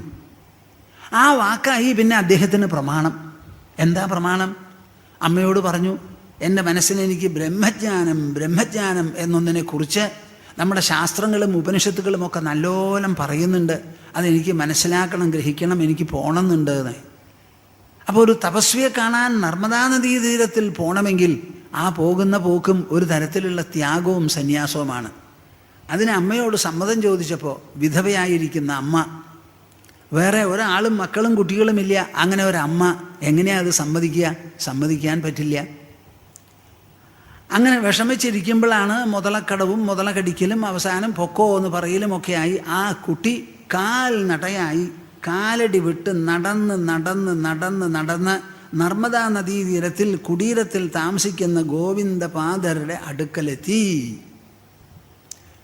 ഗോവിന്ദപാദനോ ഒരു പുത്രൻ ജനിച്ച മാതിരിയാ ശങ്കരനെ കണ്ടപ്പോൾ തോന്നിയത്. ശങ്കരൻ്റെ മനസ്സിലോ തനിക്ക് നഷ്ടപ്പെട്ട അച്ഛനെ കിട്ടി എന്നൊരു തോന്നൽ മകനും ശങ്കരനും. അവർ രണ്ടുപേരും കൂടി നടന്നു, ഒരു സംവാദം.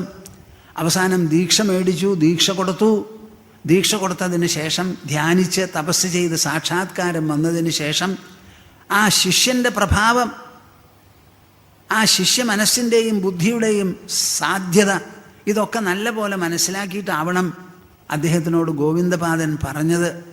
എൻ്റെ മോനെ നോക്കൂ, ഈ വേദങ്ങളും ശാസ്ത്രങ്ങളും ഉപനിഷത്തുകളും എല്ലാം ചെതൽ പിടിച്ച് പോവാണ്. നമ്മുടെ സനാതനധർമ്മം തന്നെ അസ്തമിച്ചു കഴിഞ്ഞു. 1300 കൊല്ലങ്ങളായി ഇവിടെ ബൗദ്ധ സിദ്ധാന്തങ്ങൾക്കാണ് പ്രചാരം.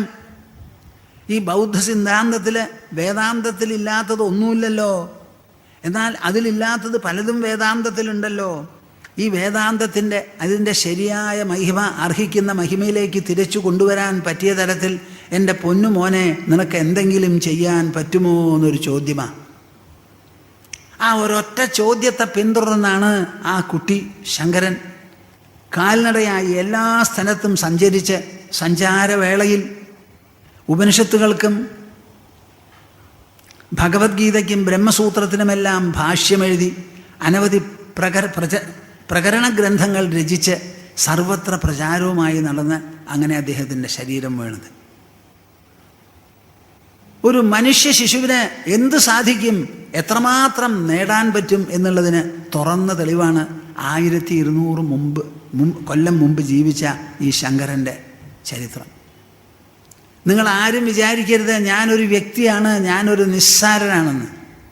ഈ ലോകം മുഴുവനുമുണ്ട്, തുറന്ന ലോകം നമ്മുടെ മുൻപിൽ. അതിലെന്ത് വേണമെങ്കിൽ നിങ്ങൾക്ക് നേടാനുള്ള ശക്തിയും സ്വാതന്ത്ര്യവും മഹിമയും നിങ്ങളുടെ ശരീരത്തിൻ്റെ ഉള്ളിൽ ഒളിച്ചു വച്ചിരിക്കുകയാണ്. ശരീരം 21 വയസ്സ് വരെയാണ് പരമാവധി വളരുക. അത് കഴിഞ്ഞാൽ വളർച്ച നിന്നു, മുരടിച്ചു, പിന്നെ അവിടുന്ന് അങ്ങോട്ട് ക്ഷീണമാണ്. ആ 21 വയസ്സ് തികയുന്നതോടുകൂടിയാണ് നമുക്ക് നമ്മളുടെ അഭിലാഷങ്ങളും നമ്മളുടെ തെരഞ്ഞെടുപ്പുകളും നമ്മുടെ ചോദ്യങ്ങളും അന്വേഷണങ്ങളും ആവശ്യങ്ങളും നേട്ടങ്ങളും ലക്ഷ്യങ്ങളും എല്ലാമായി നമ്മൾ ജീവിക്കാൻ പുറപ്പെടുന്നത് പ്രായപൂർത്തി വരുമ്പോഴാണ്.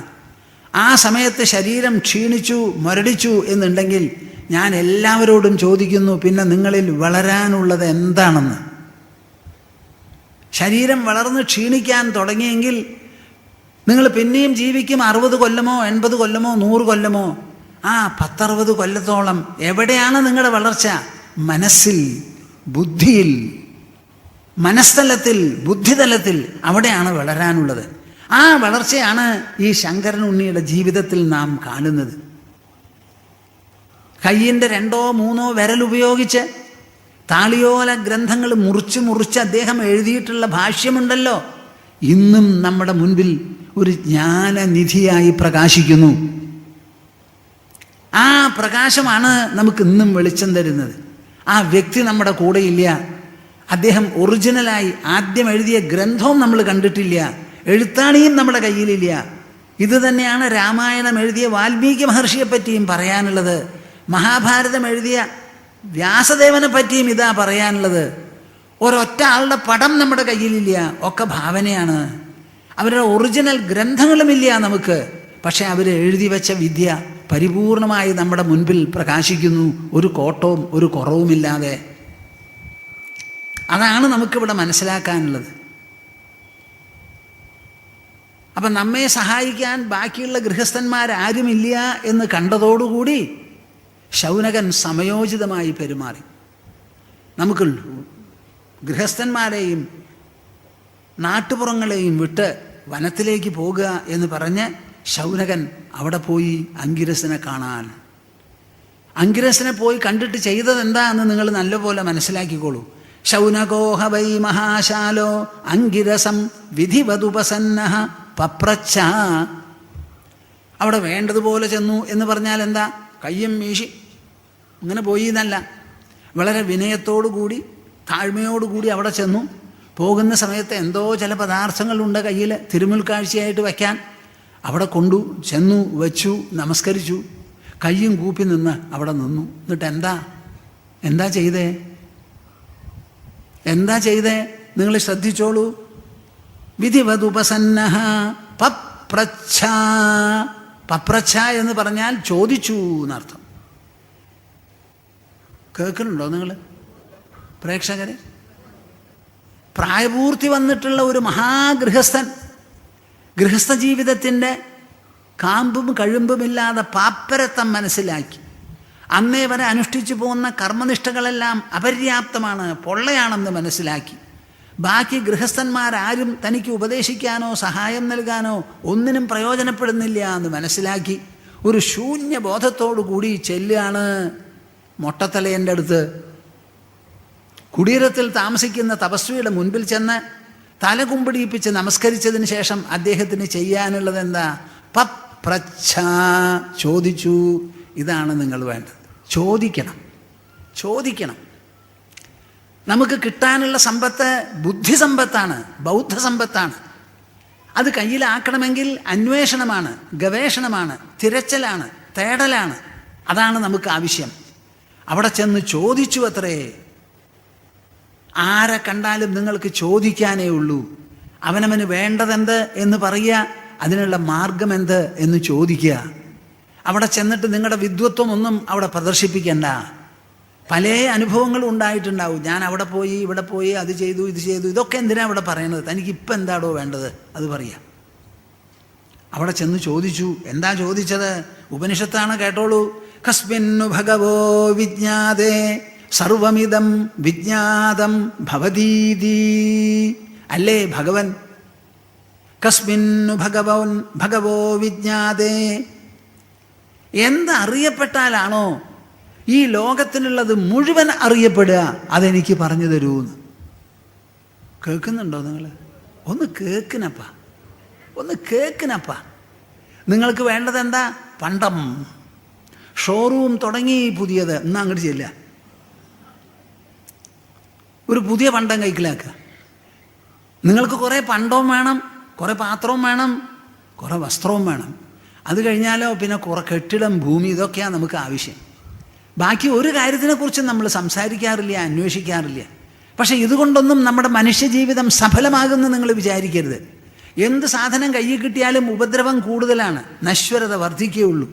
നമ്മുടെ ശരീരം നശിക്കുന്നത്, ലോകവസ്തുക്കൾ മുഴുവൻ നശ്വരങ്ങൾ.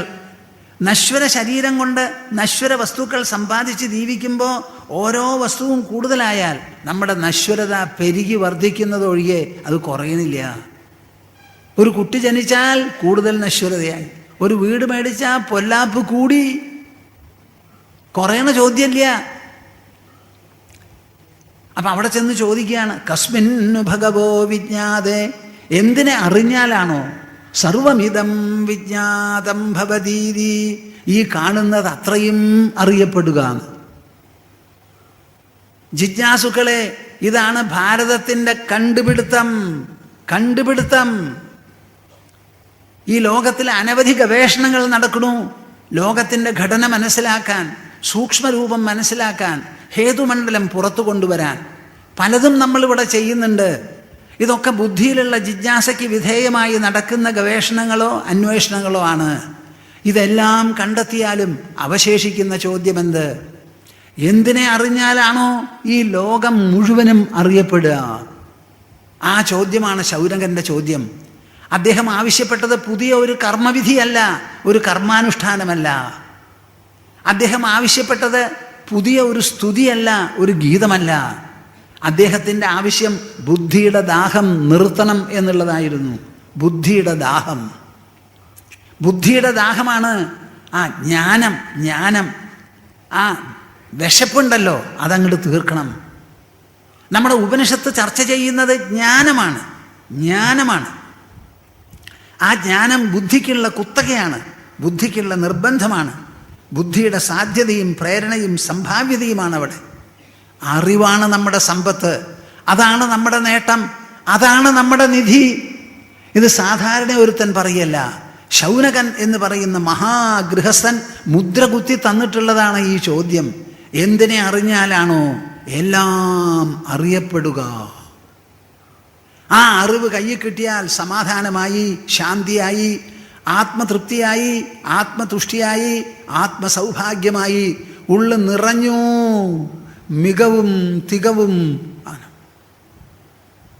അങ്ങനെ ഒന്നുണ്ടപ്പാ, അങ്ങനെ ഒന്നുണ്ട്. അത് നിങ്ങളുടെ ശരീരത്തിൻ്റെ ഉള്ളിലാണ് ഒളിഞ്ഞു കിടക്കുന്നത്, പുറത്തല്ല. ഉള്ളിൽ നിന്ന് വേണം അത് കടഞ്ഞെടുക്കാൻ. പരീക്ഷിത്ത് 7 ദിവസമായി ചെയ്തത് ശുഗമഹർഷിയുടെ സംവാദം കേട്ട് പരീക്ഷത്തിൻ്റെ മനസ്സിനെയാണ് മഥനം ചെയ്തത്. എന്നിട്ട് കിട്ടിയതായിരുന്നു ആ കൈവല്യം. അതിൻ്റെ പേരിലാണ് തക്ഷകനെ പേടിയില്ല എന്ന് പറഞ്ഞത്. മരണത്തിന് ഞാൻ ഭയപ്പെടുന്നില്ല, തക്ഷകനിൽ നിന്ന് സ്വല്പമെങ്കിലും ഭയം എനിക്കില്ല എന്ന് ഉറച്ചങ്ങട് ഉദ്ഘോഷിക്കാൻ പരീക്ഷത്തിന് സാധിച്ചത് ഈ ജ്ഞാനലാഭം കൊണ്ടാണ്. അദ്ദേഹം പട്ടിണി കിടക്കുകയായിരുന്നു, വെള്ളവും കൂടി കുടിച്ചില്ല, ശ്വാസം മാത്രമേ എടുത്തുള്ളൂ, ഇരുന്ന സ്ഥലത്തുനിന്ന് പുറത്തേക്ക് പോയില്ല, മൂത്രശങ്ക പോലും ഉണ്ടായിട്ടില്ല. വെള്ളം കുടിക്കാത്തവന് പിന്നെ എങ്ങനെയാ? ആ ഇരുന്ന ഇരിപ്പിൽ അദ്ദേഹം കൈക്കലാക്കിയത് ജ്ഞാനലാഭമാണ് കൂട്ടരെ. ഈ ലാഭം ബാഹ്യമല്ല, ഇത് ആന്തരമാണ്.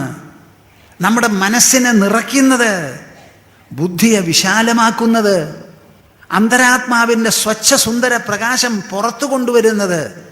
ആ പ്രകാശത്തിൽ നമ്മുടെ മനസ്സും ബുദ്ധിയും ആണ്ട് മുങ്ങി ആഹ്ലാദഭരിതമായി അങ്ങോട്ട്. ഇതാണ് അവിടെ പറഞ്ഞു കൊടുത്തതും ഗ്രഹിച്ചതും. ആ ചോദ്യമാണ് ഇവിടെ ചോദിക്കുന്നത്. കസ്മിന്നു ഭഗവോ വിജ്ഞാതേ സർവമിതം വിജ്ഞാതം ഭവതീതി. ഇപ്പോൾ ഉപനിഷത്ത് എന്താണെന്ന് നിങ്ങൾക്ക് മനസ്സിലായോ? അതും പറയാൻ ആരുമില്ല. ഉപനിഷത്ത് എന്ന് പറയുന്നത് ആരാ? എന്താ? ബ്രഹ്മാവ് മക്കൾക്ക് പറഞ്ഞു കൊടുത്തതാണ്. അന്ന് മുതൽക്ക് ഇന്നേ വരെ നമ്മുടെ രാജ്യത്തിൽ ആരുടെയെങ്കിലും ഹൃദയത്തിലും മസ്തിഷ്കത്തിലും ഇത് ഭദ്രമായി ശോഭിക്കുന്നു, സൂക്ഷിച്ചു വച്ചിട്ടുണ്ട്. ആ ഉപനിഷത്താണ് ഭൂമാനന്ദ സ്വാമി നിങ്ങളോട് പറയുന്നത്. എനിക്ക് എവിടെ നിന്ന് കിട്ടി? നമ്മുടെ രാജ്യത്തു നിന്ന് കിട്ടി, എൻ്റെ ഗുരുവിൽ നിന്ന് കിട്ടി, ഗുരു പരമ്പരയിൽ നിന്ന് കിട്ടി. ആ ഗുരു പരമ്പര സൂക്ഷിച്ചു വച്ചിട്ടുള്ളതാണ് ഈ വിദ്യ. ഇതിനാണ് പേര് ബ്രഹ്മവിദ്യ. എന്തറിഞ്ഞാലോ ലോകത്തിലെല്ലാം അറിയപ്പെടുക. ആ മൂലവിദ്യ, ആ സമഗ്രവിദ്യ, ആ അന്തിമവിദ്യ, ആ പൂർണ്ണവിദ്യ, അതാണ് നമ്മൾ ശാന്തിപാഠ രൂപത്തിൽ ചൊല്ലിയത്. ഓം പൂർണ്ണമദഃ പൂർണ്ണമിദം പൂർണ്ണാത് പൂർണ്ണമുദച്യതേ പൂർണ്ണസ്യ പൂർണ്ണമാദായ പൂർണ്ണമേവ അവശിഷ്യതേ. ഈ ലോകം എന്ന് പറയുന്നത് അനന്തമായ ഒരു സ്ഫുരണമാണ്. ആ അനന്തമായ സ്ഫുരണത്തിൽ നിന്ന് എന്തെങ്കിലും ഒരു സാധനം എടുത്തു മാറ്റിയത് കൊണ്ട് അതിന് വല്ല കുറവും വരുമോ? ഇത് ഉണ്ടായത് കൊണ്ട് എവിടുന്നുണ്ടായോ ആ സ്രോതസ്സിന് കുറവുണ്ടോ? നമ്മുടെ കണക്കിൽ ഇംഗ്ലീഷിൽ പറയും ഇൻഫിനിറ്റി എന്നൊരളവ്. ഇൻഫിനിറ്റിയിൽ നിന്ന് ഇൻഫിനിറ്റിയെ 100 കൊണ്ട് ഹരിച്ചാൽ നിങ്ങൾക്ക് കിട്ടുന്നത് ഇൻഫിനിറ്റിയോ അതിലും കുറയോ? അതറിയില്ല അല്ലേ? അനന്തതയെ 2 കൊണ്ട് ഹരിച്ചാൽ കിട്ടുന്നതുണ്ടല്ലോ പകുതി, ആ പകുതിയും അനന്തതയാണ്. അതിൽ നിന്ന് നിങ്ങൾ എന്തെടുത്തു മാറ്റിയാലും ബാക്കി വരുന്നത് അനന്തതയാണ്. അതാണ് ഈ ബ്രഹ്മവിദ്യ എന്ന് പറയുന്നത്. ആ ബ്രഹ്മവിദ്യ കയ്യിൽ കിട്ടിയാൽ ആ ആൾക്ക് പിന്നെ ഒരു കുറവില്ല, ഒരു കറയില്ല, ഒരു കുലുക്കമില്ല, ഒരു നഷ്ടബോധമില്ല. എൻ്റെ ലോകമേ, എൻ്റെ ലോകമേ, നിനക്ക് അണുമാത്രം എന്നിൽ ചേർക്കാനായി നിൻ്റെ കയ്യിലില്ല. അണുമാത്രം എന്നിൽ നിന്ന് എടുത്തു മാറ്റാനായി നിൻ്റെ കയ്യിലില്ല. ഞാൻ പൂർണ്ണനാണ്, ആപ്തകാമനാണ്, ആത്മസാഫല്യ ദീപ്തിയാണ് എന്നിൽ. എന്നിലൊരു കറയോ കുറവോ ഏൽപ്പിക്കാൻ എൻ്റെ പൊന്നു ലോകമേ നിൻ്റെ കയ്യിൽ ഒന്നുമില്ല, ഒന്നുമില്ല. നീ പാപ്പരൻ, ഞാൻ പൂർണ്ണൻ. കേൾക്കുന്നുണ്ടോ നിങ്ങൾ? കേൾക്കുന്നുണ്ടപ്പാ? കേൾക്കെങ്കിലും ചെയ്യും. ഈ മനസ്സിൻ്റെ ഏഴത്തം, പോഴത്തം, ഈ പാട്ട്, ചിത്ത ദാരിദ്ര്യം, നിങ്ങളുടെ ഉള്ളു നിറയാൻ നിങ്ങൾ എന്താ വെളിയിൽ നിന്ന് തേടുന്നത്? എന്താണ് നിങ്ങൾക്ക് ആവശ്യം? പിച്ച. ഈ ലോകത്തിൻ്റെ കയ്യിൽ ഒന്നുമില്ല. കന്ധാമിവ ശ്രീമപി കുത്സയന്തഃ കൗബീനവന്തഃ ഖലു ഭാഗ്യവന്തഃ മൂലം തരോഃ കേവലമാശ്രയന്തഃ പാണിദ്വയം ഭോക്തുമമന്ത്രയന്തഃ കന്ധാമിവ ശ്രീമപി കുത്സയന്തഃ കൗബീനവന്തഃ ഖലു ഭാഗ്യവന്തഃ. നമ്മുടെ ശങ്കരനുണ്ണി എഴുതി വെച്ചതാ കൗബീന പഞ്ചകം. കേൾക്കുന്നുണ്ടോ നിങ്ങൾ? ലങ്കോട്ടി പഞ്ചകം. ആരെങ്കിലും എഴുതുമോ ഇങ്ങനെ ഒന്ന്? ലങ്കോട്ടി പഞ്ചകം. കൗബീനം മാത്രം ഉടുത്തിങ്ങനെ ഫ്രീ ആയിട്ട് സഞ്ചരിക്കുന്നുണ്ടല്ലോ. ആ സഞ്ചരിക്കുന്ന കൂട്ടരാണ് ഭാഗ്യശാലികൾ എന്ന് പറയുക. മൂലം തരോഃ കേവലമാശ്രയന്തഃ. അവർക്ക് വിശ്രമിക്കണം എന്നുണ്ടെങ്കിൽ എവിടെ ചെല്ലണു? അങ്ങനെ പന്തലിച്ച് നിൽക്കുന്ന ഒരു വൃക്ഷത്തിൻ്റെ ചോട്ടിലേക്ക് ചെന്നു. പന്തലിപ്പ, നല്ല പന്തലിപ്പ. അപ്പോൾ സൂര്യൻ കിഴക്കായാലും പടിഞ്ഞാറായാലും തെക്കായാലും വടക്കായാലും പന്തലിപ്പുള്ളത് കൊണ്ട് എവിടെ നോക്കിയാലും താഴണ. അവിടെ അങ്ങോട്ട് ചാരിയിരുന്നു. ചാരിയിരുന്ന് 10 മിനിറ്റ് കഴിയുമ്പോഴേക്കും ധാരാളം നടന്നിട്ടുണ്ടാവുമല്ലോ. അപ്പം നല്ല ക്ഷീണം ഉണ്ടാവും, നല്ല ഉറക്കം, ഒരു കുഴപ്പമില്ല. ഇപ്പം മെത്തയിൽ കിടന്നാലും നിങ്ങൾ എന്താ ചെയ്യുക? ഉറുറുറുക്കം അങ്ങനെയൊന്നും ഉണ്ടാവും. അവിടെയും ഉറങ്ങന്നെയാണ് ചെയ്യണത്. മരത്തിൽ ചാരിയിരിക്കുമ്പോഴോ അവിടെയും ഉറങ്ങി. ഉറങ്ങുന്ന സമയത്തോ കട്ടിലും മറന്നു, മെത്തയും മറന്നു, കുടുംബവും മറന്നു. മരത്തിൽ കിടന്നുറങ്ങുമ്പോഴോ അവിടെയും എല്ലാം മറന്നു. അപ്പം നിങ്ങളുടെ ഈ മെത്തയും കിടക്കയൊക്കെ എന്തിനുള്ളതാ? മറക്കാനുള്ളത്, ഉറക്കാനുള്ളതല്ല. ഇതുമിണ്ടാത്ത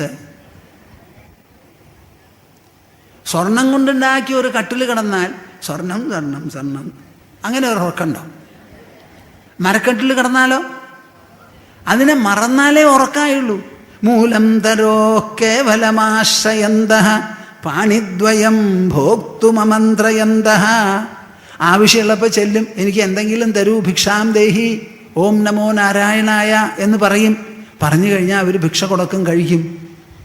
കന്ധാമിവ ശ്രീമപി കുത്സയന്തഃ. മഹാലക്ഷ്മി ഐശ്വര്യമുണ്ടല്ലോ, കീറ തുണി, പഴയ തുണി പോലെ അങ്ങനെ തള്ളുന്നവരാണത്ര ഇവർ. കന്ധാമിവ ശ്രീമപി കുത്സയന്തഃ. അപ്പം മഹാലക്ഷ്മി ഐശ്വര്യ ദേവതയെ പോലും പുറംകാലുകൊണ്ട് എനിക്ക് വേണ്ട എന്ന് പറയണമെങ്കിൽ അവരുടെ മനസ്സിൻ്റെ നിറവ് എത്രയാവണം? നിങ്ങൾക്കറിയാമോ? ലക്ഷ്മിയെ അടിച്ചു പുറത്താക്കുന്നവളുടെ പിന്നിലാണ് ഈ സ്ത്രീ എപ്പോഴും വരിക. ലക്ഷ്മി വരൂ വരൂ എന്ന് പറഞ്ഞാൽ വരികയില്ല. അങ്ങോട്ട് തള്ളി അങ്ങോട്ട് കളഞ്ഞാലോ ഇഷ്ടം പോലെ വരികയും ചെയ്യുന്ന പറയുക. ഇതൊക്കെ നമ്മുടെ സംസ്കാരമാണ്. നിങ്ങൾ ഒരൊറ്റ ആൾ പണത്തിൻ്റെ പിന്നാലെ പോകരുത്. പണം നിങ്ങളുടെ പിന്നാലെ വേണമെങ്കിൽ വന്നോട്ടെ. ഈ ആൾ മാന്യനാണ്, യോഗ്യനാണ്, ഇയാളുടെ കൂടെ കൂടിയാൽ എൻ്റെ കയ്യിലുള്ള പണം വേണ്ടതുപോലെ ഉപയോഗിക്കും, സ്വാർത്ഥം ഉണ്ടാവില്ല, ധാരാളം ഉദാരബുദ്ധിയോടുകൂടി കൊടുക്കും കൊടുക്കും കൊടുക്കും. അങ്ങനെയുള്ള ആളുടെ അടുത്ത് ലക്ഷ്മി വാലാട്ടി ചെയ്യുമത്രേ, അതേ ഞാൻ നിങ്ങളുടെ കൂടെ ഇരിക്കാനാണ് ഉദ്ദേശിക്കുന്നത്. അപ്പോഴാണ് ശരിയായ വിനിയോഗം ഉണ്ടാവുക. ഈ പണക്കാരൊക്കെ അങ്ങനെ കെട്ടിപ്പൊതിഞ്ഞ് വേണ്ടതുപോലെ വിനിയോഗിക്കാത്തവരാ. കന്ധാമിവ ശ്രീമഭികുത്സയന്തഃ കൗബീനവന്തഃ ഖലു ഭാഗ്യവന്തഃ. അങ്ങനെ നടക്കുന്ന കൗബീനധാരികളാണ് ഈ ലോകത്തിൽ ഭാഗ്യവാന്മാർ. ബാക്കിയുള്ളവരൊക്കെയോ ഞാൻ പറയണില്ല. നമുക്ക് ആവശ്യം ജ്ഞാനധനമാണ്, ഉൾനിധിയാണ്. നമ്മുടെ മനസ്സ് തന്നെയാണ് ഇതിൽ പ്രമാണം.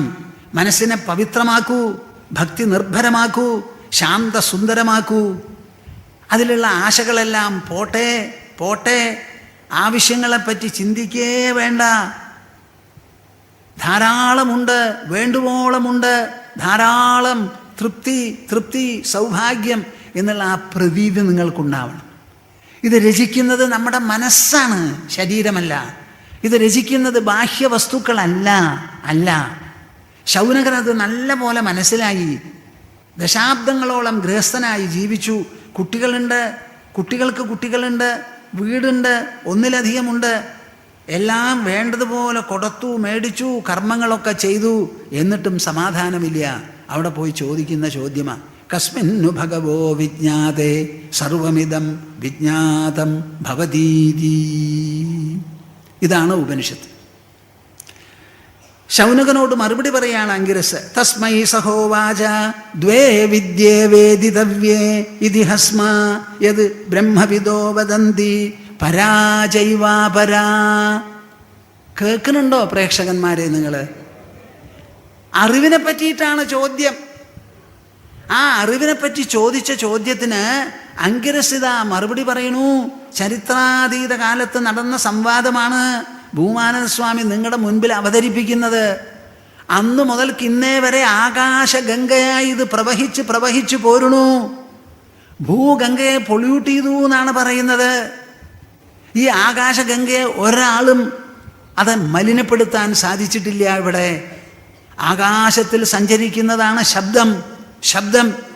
ഞാൻ ഇവിടെ ഇരുന്നിങ്ങനെ പറയണു, എൻ്റെ വായിൽ നിന്നാണ് ശബ്ദം വരുന്നത്. അത് സഞ്ചരിക്കുന്നത് ആകാശത്തിലൂടെയാണ്, നിങ്ങളുടെ കർമ്മപുടത്തിൽ തറയ്ക്കുന്നു. ഇത് സാധ്യമാക്കുന്നത് ആകാശമാണ്. അതുകൊണ്ട് ആകാശത്തിൽ പ്രവഹിക്കുന്ന ഗംഗ എന്നാണ് ശബ്ദത്തിന് പറയുക. ആ ആകാശഗംഗ നമ്മൾ സൂക്ഷിച്ചു. തസ്മൈ സഹോവാച, അദ്ദേഹത്തിനോട് അംഗിരസ് പറഞ്ഞു, ദ്വേ വിദ്യേ വേദിതവ്യേ, അറിയാനുള്ള വിദ്യ, അറിവ് 2 തരത്തിലാണ്. കേൾക്കുന്നുണ്ടോ നിങ്ങൾ? പാശ്ചാത്യ രാജ്യങ്ങളിൽ എവിടെയാണ് ഇങ്ങനെ ഒരു ചിന്ത? അറിവ് 2 തരത്തിലുണ്ടെന്ന്. 2 തരത്തിലേ ഉള്ളുതാനും, മൂന്നാമതൊരു തരമില്ല. എന്താണ് ആ 2 തരം? യത് ബ്രഹ്മവിദോ വദന്തി, ബ്രഹ്മജ്ഞാനികൾ, ബ്രഹ്മത്തെ വേണ്ടതുപോലെ അറിയുന്നവർ എന്ന് പറഞ്ഞാൽ എന്താ? ഈ ലോകത്തിൻ്റെ മുഴുവനും അധിഷ്ഠാനമാണ് ബ്രഹ്മം. ആ ബ്രഹ്മത്തെ വേണ്ടതുപോലെ അറിഞ്ഞ് സാക്ഷാത്കരിച്ച് തൻ്റെ ഉള്ളിൽ സദാ ബ്രഹ്മജ്ഞാനം ഒരു നിഷ്ഠയായി തിളങ്ങി മിന്നി അങ്ങനെ മറിഞ്ഞുകൊണ്ടിരിക്കുന്ന ആ അറിവിൻ്റെ ഭണ്ഡാകാരങ്ങളുണ്ടല്ലോ, അവർ പറയണു പരാജൈവാപരാ. പരാ എന്നും അപരാ എന്നും 2 തരത്തിലാണ് വിദ്യ, അറിവ്. പരാന്ന് പറഞ്ഞാൽ ശ്രേഷ്ഠം, ഉത്തമം. അപരാന്ന് പറഞ്ഞാലോ, ഞാൻ പറയാൻ ഇഷ്ടപ്പെടുന്നില്ല, അശ്രേഷ്ഠം, നികൃഷ്ടം എന്ന്. One is superior and the other is inferior. ഒന്ന് ഉത്തുംഗമായിട്ടുള്ള വിദ്യ, മറ്റതോ അതേപോലെയല്ല. അങ്ങനെ 2 തരത്തിലാണ് വിദ്യ. ശൗനകന് അത്ഭുതമായി. എൻ്റെ അപ്പ, ഞാൻ വേദമൊക്കെ പഠിച്ച് വേദാനുസാരിയായി ഇക്കണ്ട കാലം കഴിഞ്ഞുകൂട്ടി.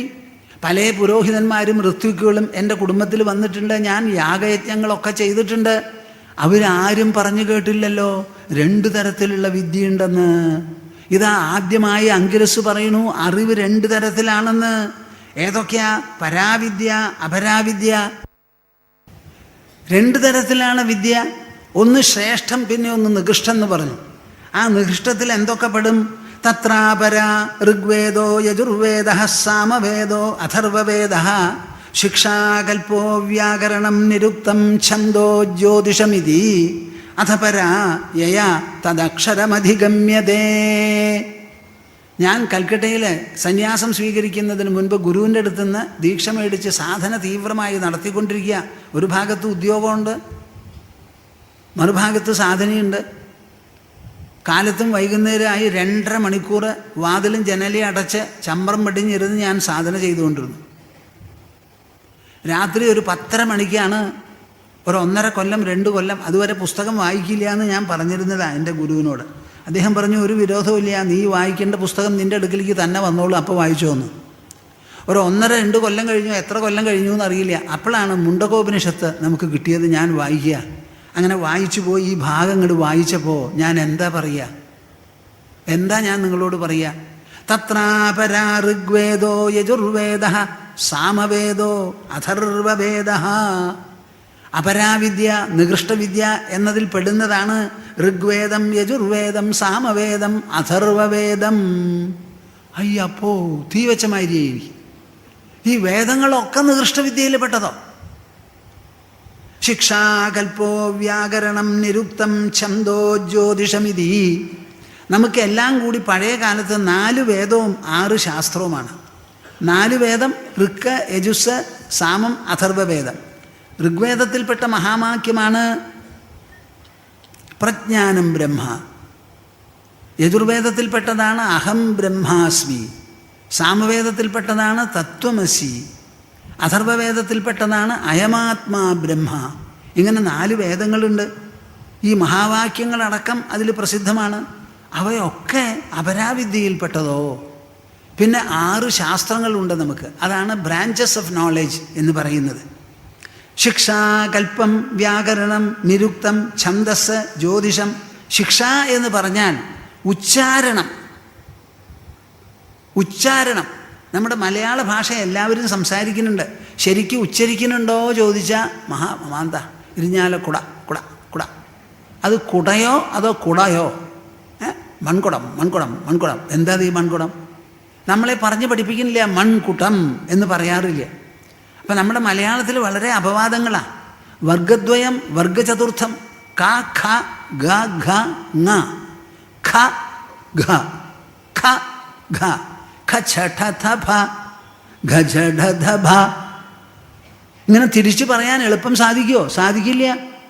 ങ ഞ ണ ന മ. അത് വരണ്ടേ? അങ്ങനെയൊന്നും ഇല്ല. അപ്പോൾ ഈ ഉച്ചാരണം മന്ത്രങ്ങൾ വേണ്ടതുപോലെ ഉച്ചരിക്കാൻ വേണ്ടി പഠിപ്പിക്കുകയാണ്. ഖരം, അധിഖരം, മൃദു, ഘോഷം, അനുനാസികം, ഉദാത്തം, അനുദാത്തം ഇങ്ങനെയൊക്കെ കൂട്ടിച്ചേർത്ത് മന്ത്രങ്ങൾ ചൊല്ലാൻ അത് പ്രത്യേക പഠിപ്പ് തന്നെ വേണം. ഒരാൾ പറഞ്ഞു കേട്ടിട്ടേ ഗ്രഹിക്കാൻ പറ്റുള്ളൂ. കൽപ്പം എന്ന് പറഞ്ഞാലോ, ഈ വേദമന്ത്രങ്ങളെല്ലാം ഉപയോഗിച്ച് എന്തെല്ലാം കർമ്മങ്ങൾ നമ്മൾ ചെയ്യണമോ ആ ആചരണത്തിൻ്റെയും ആചാരത്തിൻ്റെയും വിധി ക്രമങ്ങളെല്ലാം ഉൾപ്പെടുന്നതാണ്. അത് വേദാംഗമായിട്ടാണ് കണക്കാക്കുക. അതിൽ കർമാചരണമുണ്ട്. ഇപ്പോൾ ഒരു ഹോമം കഴിക്കണമെങ്കിൽ അതിനൊരു ഹോമകുണ്ഡം വേണം. അതിൻ്റെ അളവെത്ര, താഴ്ച എത്രയാണ്, അതിന് മേഖലാത്രയം എന്ന് പറയണം. മേഖല 3 എണ്ണം ഉണ്ടാവണം. ഇങ്ങനെ ഓരോരോ വിധികളുണ്ടല്ലോ. പിന്നെ മൊത്തത്തിൽ ധർമ്മം, ശ്രൗതം, ഗൃഹ്യം എന്നൊക്കെ പറഞ്ഞ് പഠിപ്പിക്കുന്ന ഒരു ഭാഗമുണ്ട്. അതിനാണ് കൽപ്പം എന്ന് പറയുക. വ്യാകരണം നിങ്ങൾക്ക് എല്ലാവർക്കും അറിയാം എന്താണെന്നുള്ളത്. ഭാഷ ഉപയോഗിക്കുന്ന സമയത്ത് ക്രിയാപദം, നാമശബ്ദം, വിശേഷണ ശബ്ദം ഇതൊക്കെ എങ്ങനെയാണ് കൂട്ടിച്ചേർക്കുക? നാമശബ്ദത്തിൽ നിന്ന് വിശേഷണം ഉണ്ടാക്കുന്നത് എങ്ങനെ? വിശേഷണത്തിൽ നിന്ന് നാമശബ്ദം ഉണ്ടാക്കുന്നത് എങ്ങനെ? ഇങ്ങനെ പല കാര്യങ്ങൾ പറഞ്ഞ് മനസ്സിലാക്കി ആ ഭാഷയ്ക്ക് ഒരു കെട്ടുപൂട്ടുണ്ടാക്കി തീർക്കുന്നതാണ് ഈ വ്യാകരണം. നിരുക്തം എന്ന് പറഞ്ഞാലോ, എല്ലാറ്റിൻ്റെയും വ്യുത്പത്തി മനസ്സിലാക്കണം. ഒരു വാക്ക് ഉപയോഗിക്കുമ്പോൾ ആ വാക്ക് എവിടെ നിന്നുണ്ടായി, എന്തിനെ സൂചിപ്പിക്കുന്നു എന്നല്ല. നിർനിശ്ചയേന ഉക്തം, കഠിനപദ വ്യാഖ്യാനം എന്നൊക്കെയാണ് ഇതിന് അർത്ഥം പറഞ്ഞു കാണുക. എല്ലാം വളരെ ആലോചിച്ച് നിശ്ചയിച്ച് പറയുന്ന കാര്യങ്ങൾ. ഇംഗ്ലീഷിൽ ഇതിനെ വാക്ശാസ്ത്രം, എറ്റിമോളജി എന്ന് പറയും. യാസ്കനാണ് നിരുക്ത ശാസ്ത്രം എഴുതിയിട്ടുള്ളത്. ഛന്ദസ് എന്ന് പറഞ്ഞാലോ പലതരത്തിലുള്ള വൃത്തങ്ങൾ. ശ്ലോകമാണ് പ്രധാനപ്പെട്ടത്. ഗദ്യസാഹിത്യത്തിന് നീണാൾ വാഴ്ചയുണ്ടെന്ന് പറഞ്ഞുകൂടാ. ശ്ലോകം എങ്ങനെയായാലും നിലനിൽക്കും. ആ ശ്ലോകം അനുഷ്ടുപ്പിൽ നിന്ന് തുടങ്ങി ഇന്ദ്രവജ്ര, ഉപേന്ദ്രവർജ വജ്ര, ശാർദൂല വിക്രീഡിതം, ശ്രദ്ധര, മന്ദാക്രാന്ത എന്നൊക്കെ ഇങ്ങനെ പറഞ്ഞ് പല വൃത്തങ്ങളും നമുക്കുണ്ട്. അതൊരു ശാസ്ത്രമാണ്. അവസാനം ജ്യോതിഷം, ഗ്രഹശാസ്ത്രം. അപ്പം നമ്മളൊക്കെ പറയുമ്പോൾ എങ്ങനെയാണ് പറയുക? ഒരു കുട്ടി ജനിച്ചു എന്ന് പറഞ്ഞാൽ ജനുവരി മാസം 24-ാം തീയതി കാലത്ത് 7:30 മണിക്ക് ജനിച്ചു എന്നൊന്നുമല്ല നമ്മുടെ ഭാഷ. അതൊക്കെ നിങ്ങളുടെ ഭാഷയാണ്. നമ്മുടെ ഭാഷ എങ്ങനെയാ?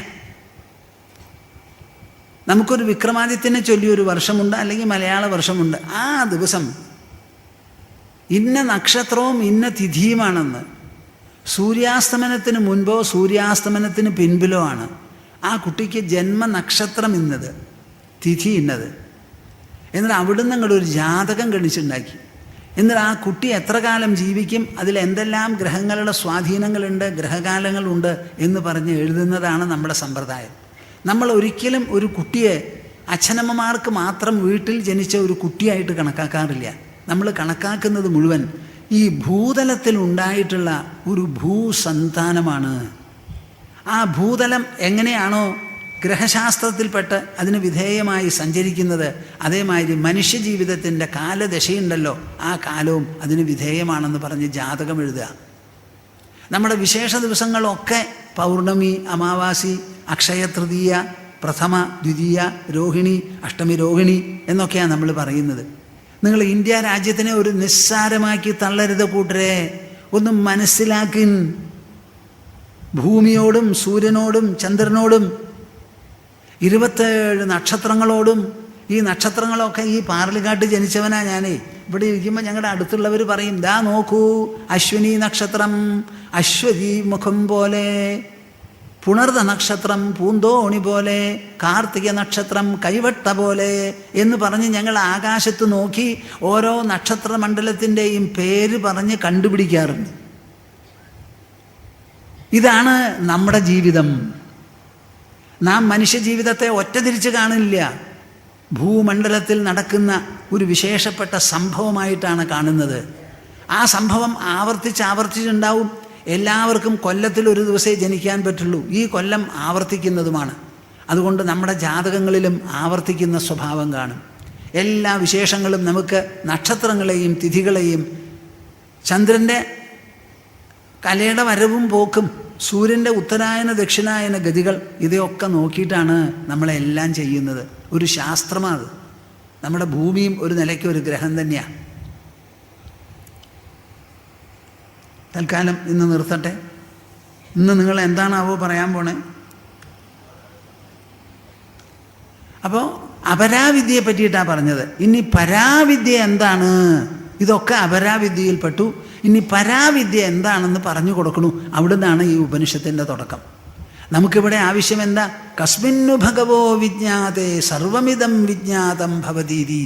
ഇങ്ങനെ ഒരു ചോദ്യവും കൊണ്ട് വന്ന ആ ശൗനകന് വേണ്ടത് പറഞ്ഞ് മനസ്സിലാക്കി കൊടുത്ത് അദ്ദേഹത്തിൻ്റെ ആ ജ്ഞാന പിപാസിയുണ്ടല്ലോ, ആ ജ്ഞാന വിശപ്പ് അത് മാറ്റി വയറ് നിറച്ച് സദ്യ വിളമ്പി കൊടുത്ത് അതിൽ അടപ്രഥമൻ തന്നെ വെച്ചിട്ടുണ്ട്, നന്നായി വെച്ചിട്ടുണ്ട്. അതൊക്കെ കഴിച്ച് തൃപ്തിപ്പെടുത്തി പറഞ്ഞയക്കണം. അതിനുള്ള സംവാദമാണിത്. തൽക്കാലം നമുക്ക് നിർത്താം. നമുക്കിത് അവസാനിപ്പിക്കാം. ശാന്തസ്വഭാവമജരാത്മകമേക സത്യം സംവിത്പദം നിരുപമം കലനാവിഹീനം അന്തർബഹിശ്ച ബഹുധാ വ്യവഹാര്യമാണം തദ്ദൈവമേവ മമ സർവമഹം തദേവ പ്രബുദ്ധം വിമുക്തം വികാരാദിഹീനം പ്രസന്നം സദാ നിത്യബോധസ്വരൂപം പരം നിശ്ചലം നിർഗുണം സർവരൂപം ഭജേഹം സദാനുസ്മരാമി പ്രണൗമി. ഹരിഹി ഓം, ഹരിഹി ഓം, ഹരിഹി. എല്ലാവരും കൂടി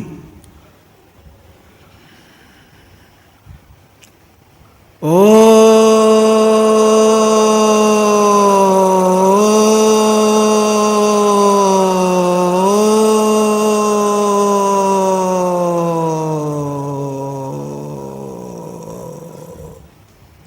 ഹരി ഓം. നിങ്ങൾക്ക് എല്ലാവർക്കും ഉത്സാഹവും താല്പര്യവും ഉണ്ടെങ്കിൽ ഞാൻ ഈ ഉപനിഷത്തിൻ്റെ ശരിയായ ചിന്താഗതി, അതിൻ്റെ ആ തനിമ എന്താണെന്നൊന്ന് പറഞ്ഞ് മനസ്സിലാക്കണമെന്നുണ്ട്. ഒരു നിലയ്ക്ക് ഇതുമാതിരി ഒരു സദസ്സ് നമുക്ക് കിട്ടാൻ വിഷമാണല്ലോ. അപ്പം നമ്മളുടെ ഈ വിലപിടിച്ച സദസ്സ്, ഈ വിശേഷപ്പെട്ട ബ്രഹ്മവിദ്യ എന്താണെന്ന് അറിയാതെ ഇരിക്കരുത്, അങ്ങനെ ഒരു സ്ഥിതി വരരുതെന്നും പറഞ്ഞാണ് ഞാനിത് പറയാൻ പുറപ്പെട്ടത്. അപ്പോൾ നിങ്ങളെല്ലാവരും വളരെ ഉത്സാഹത്തോടും താല്പര്യത്തോടും കൂടി വന്നിരുന്ന് കേൾക്കുമെങ്കിൽ ഇതിൻ്റെ ആ ഉള്ള ആഴങ്ങളൊക്കെ കുറച്ചെങ്കിലും ഒന്ന് അനാവരണം ചെയ്യാം എന്ന് ഞാൻ ഉദ്ദേശിക്കുന്നു. അത് പറയണമെങ്കിൽ എനിക്ക് പറയാൻ തോന്നണമല്ലോ. അതിന് നിങ്ങളുടെ മനസ്ഥിതിയാണ് ആ തോന്നിപ്പിക്കുന്നത്. അത് പറയാതെ തന്നെ എനിക്ക് അറിയാൻ പറ്റും. നാളെ 24-ാം തീയതി എപ്പോഴാണ്? കാലത്തോ? എത്ര മണിക്കാ? രാവിലെ 8 മണിക്ക് സായി വേദവാഹിനിയുടെ ആഭിമുഖ്യത്തിൽ വേദാചാര്യൻ പ്രൊഫസർ PV വൈദ്യനാഥൻ അവർ നയിക്കുന്ന സമൂഹ വേദജപം.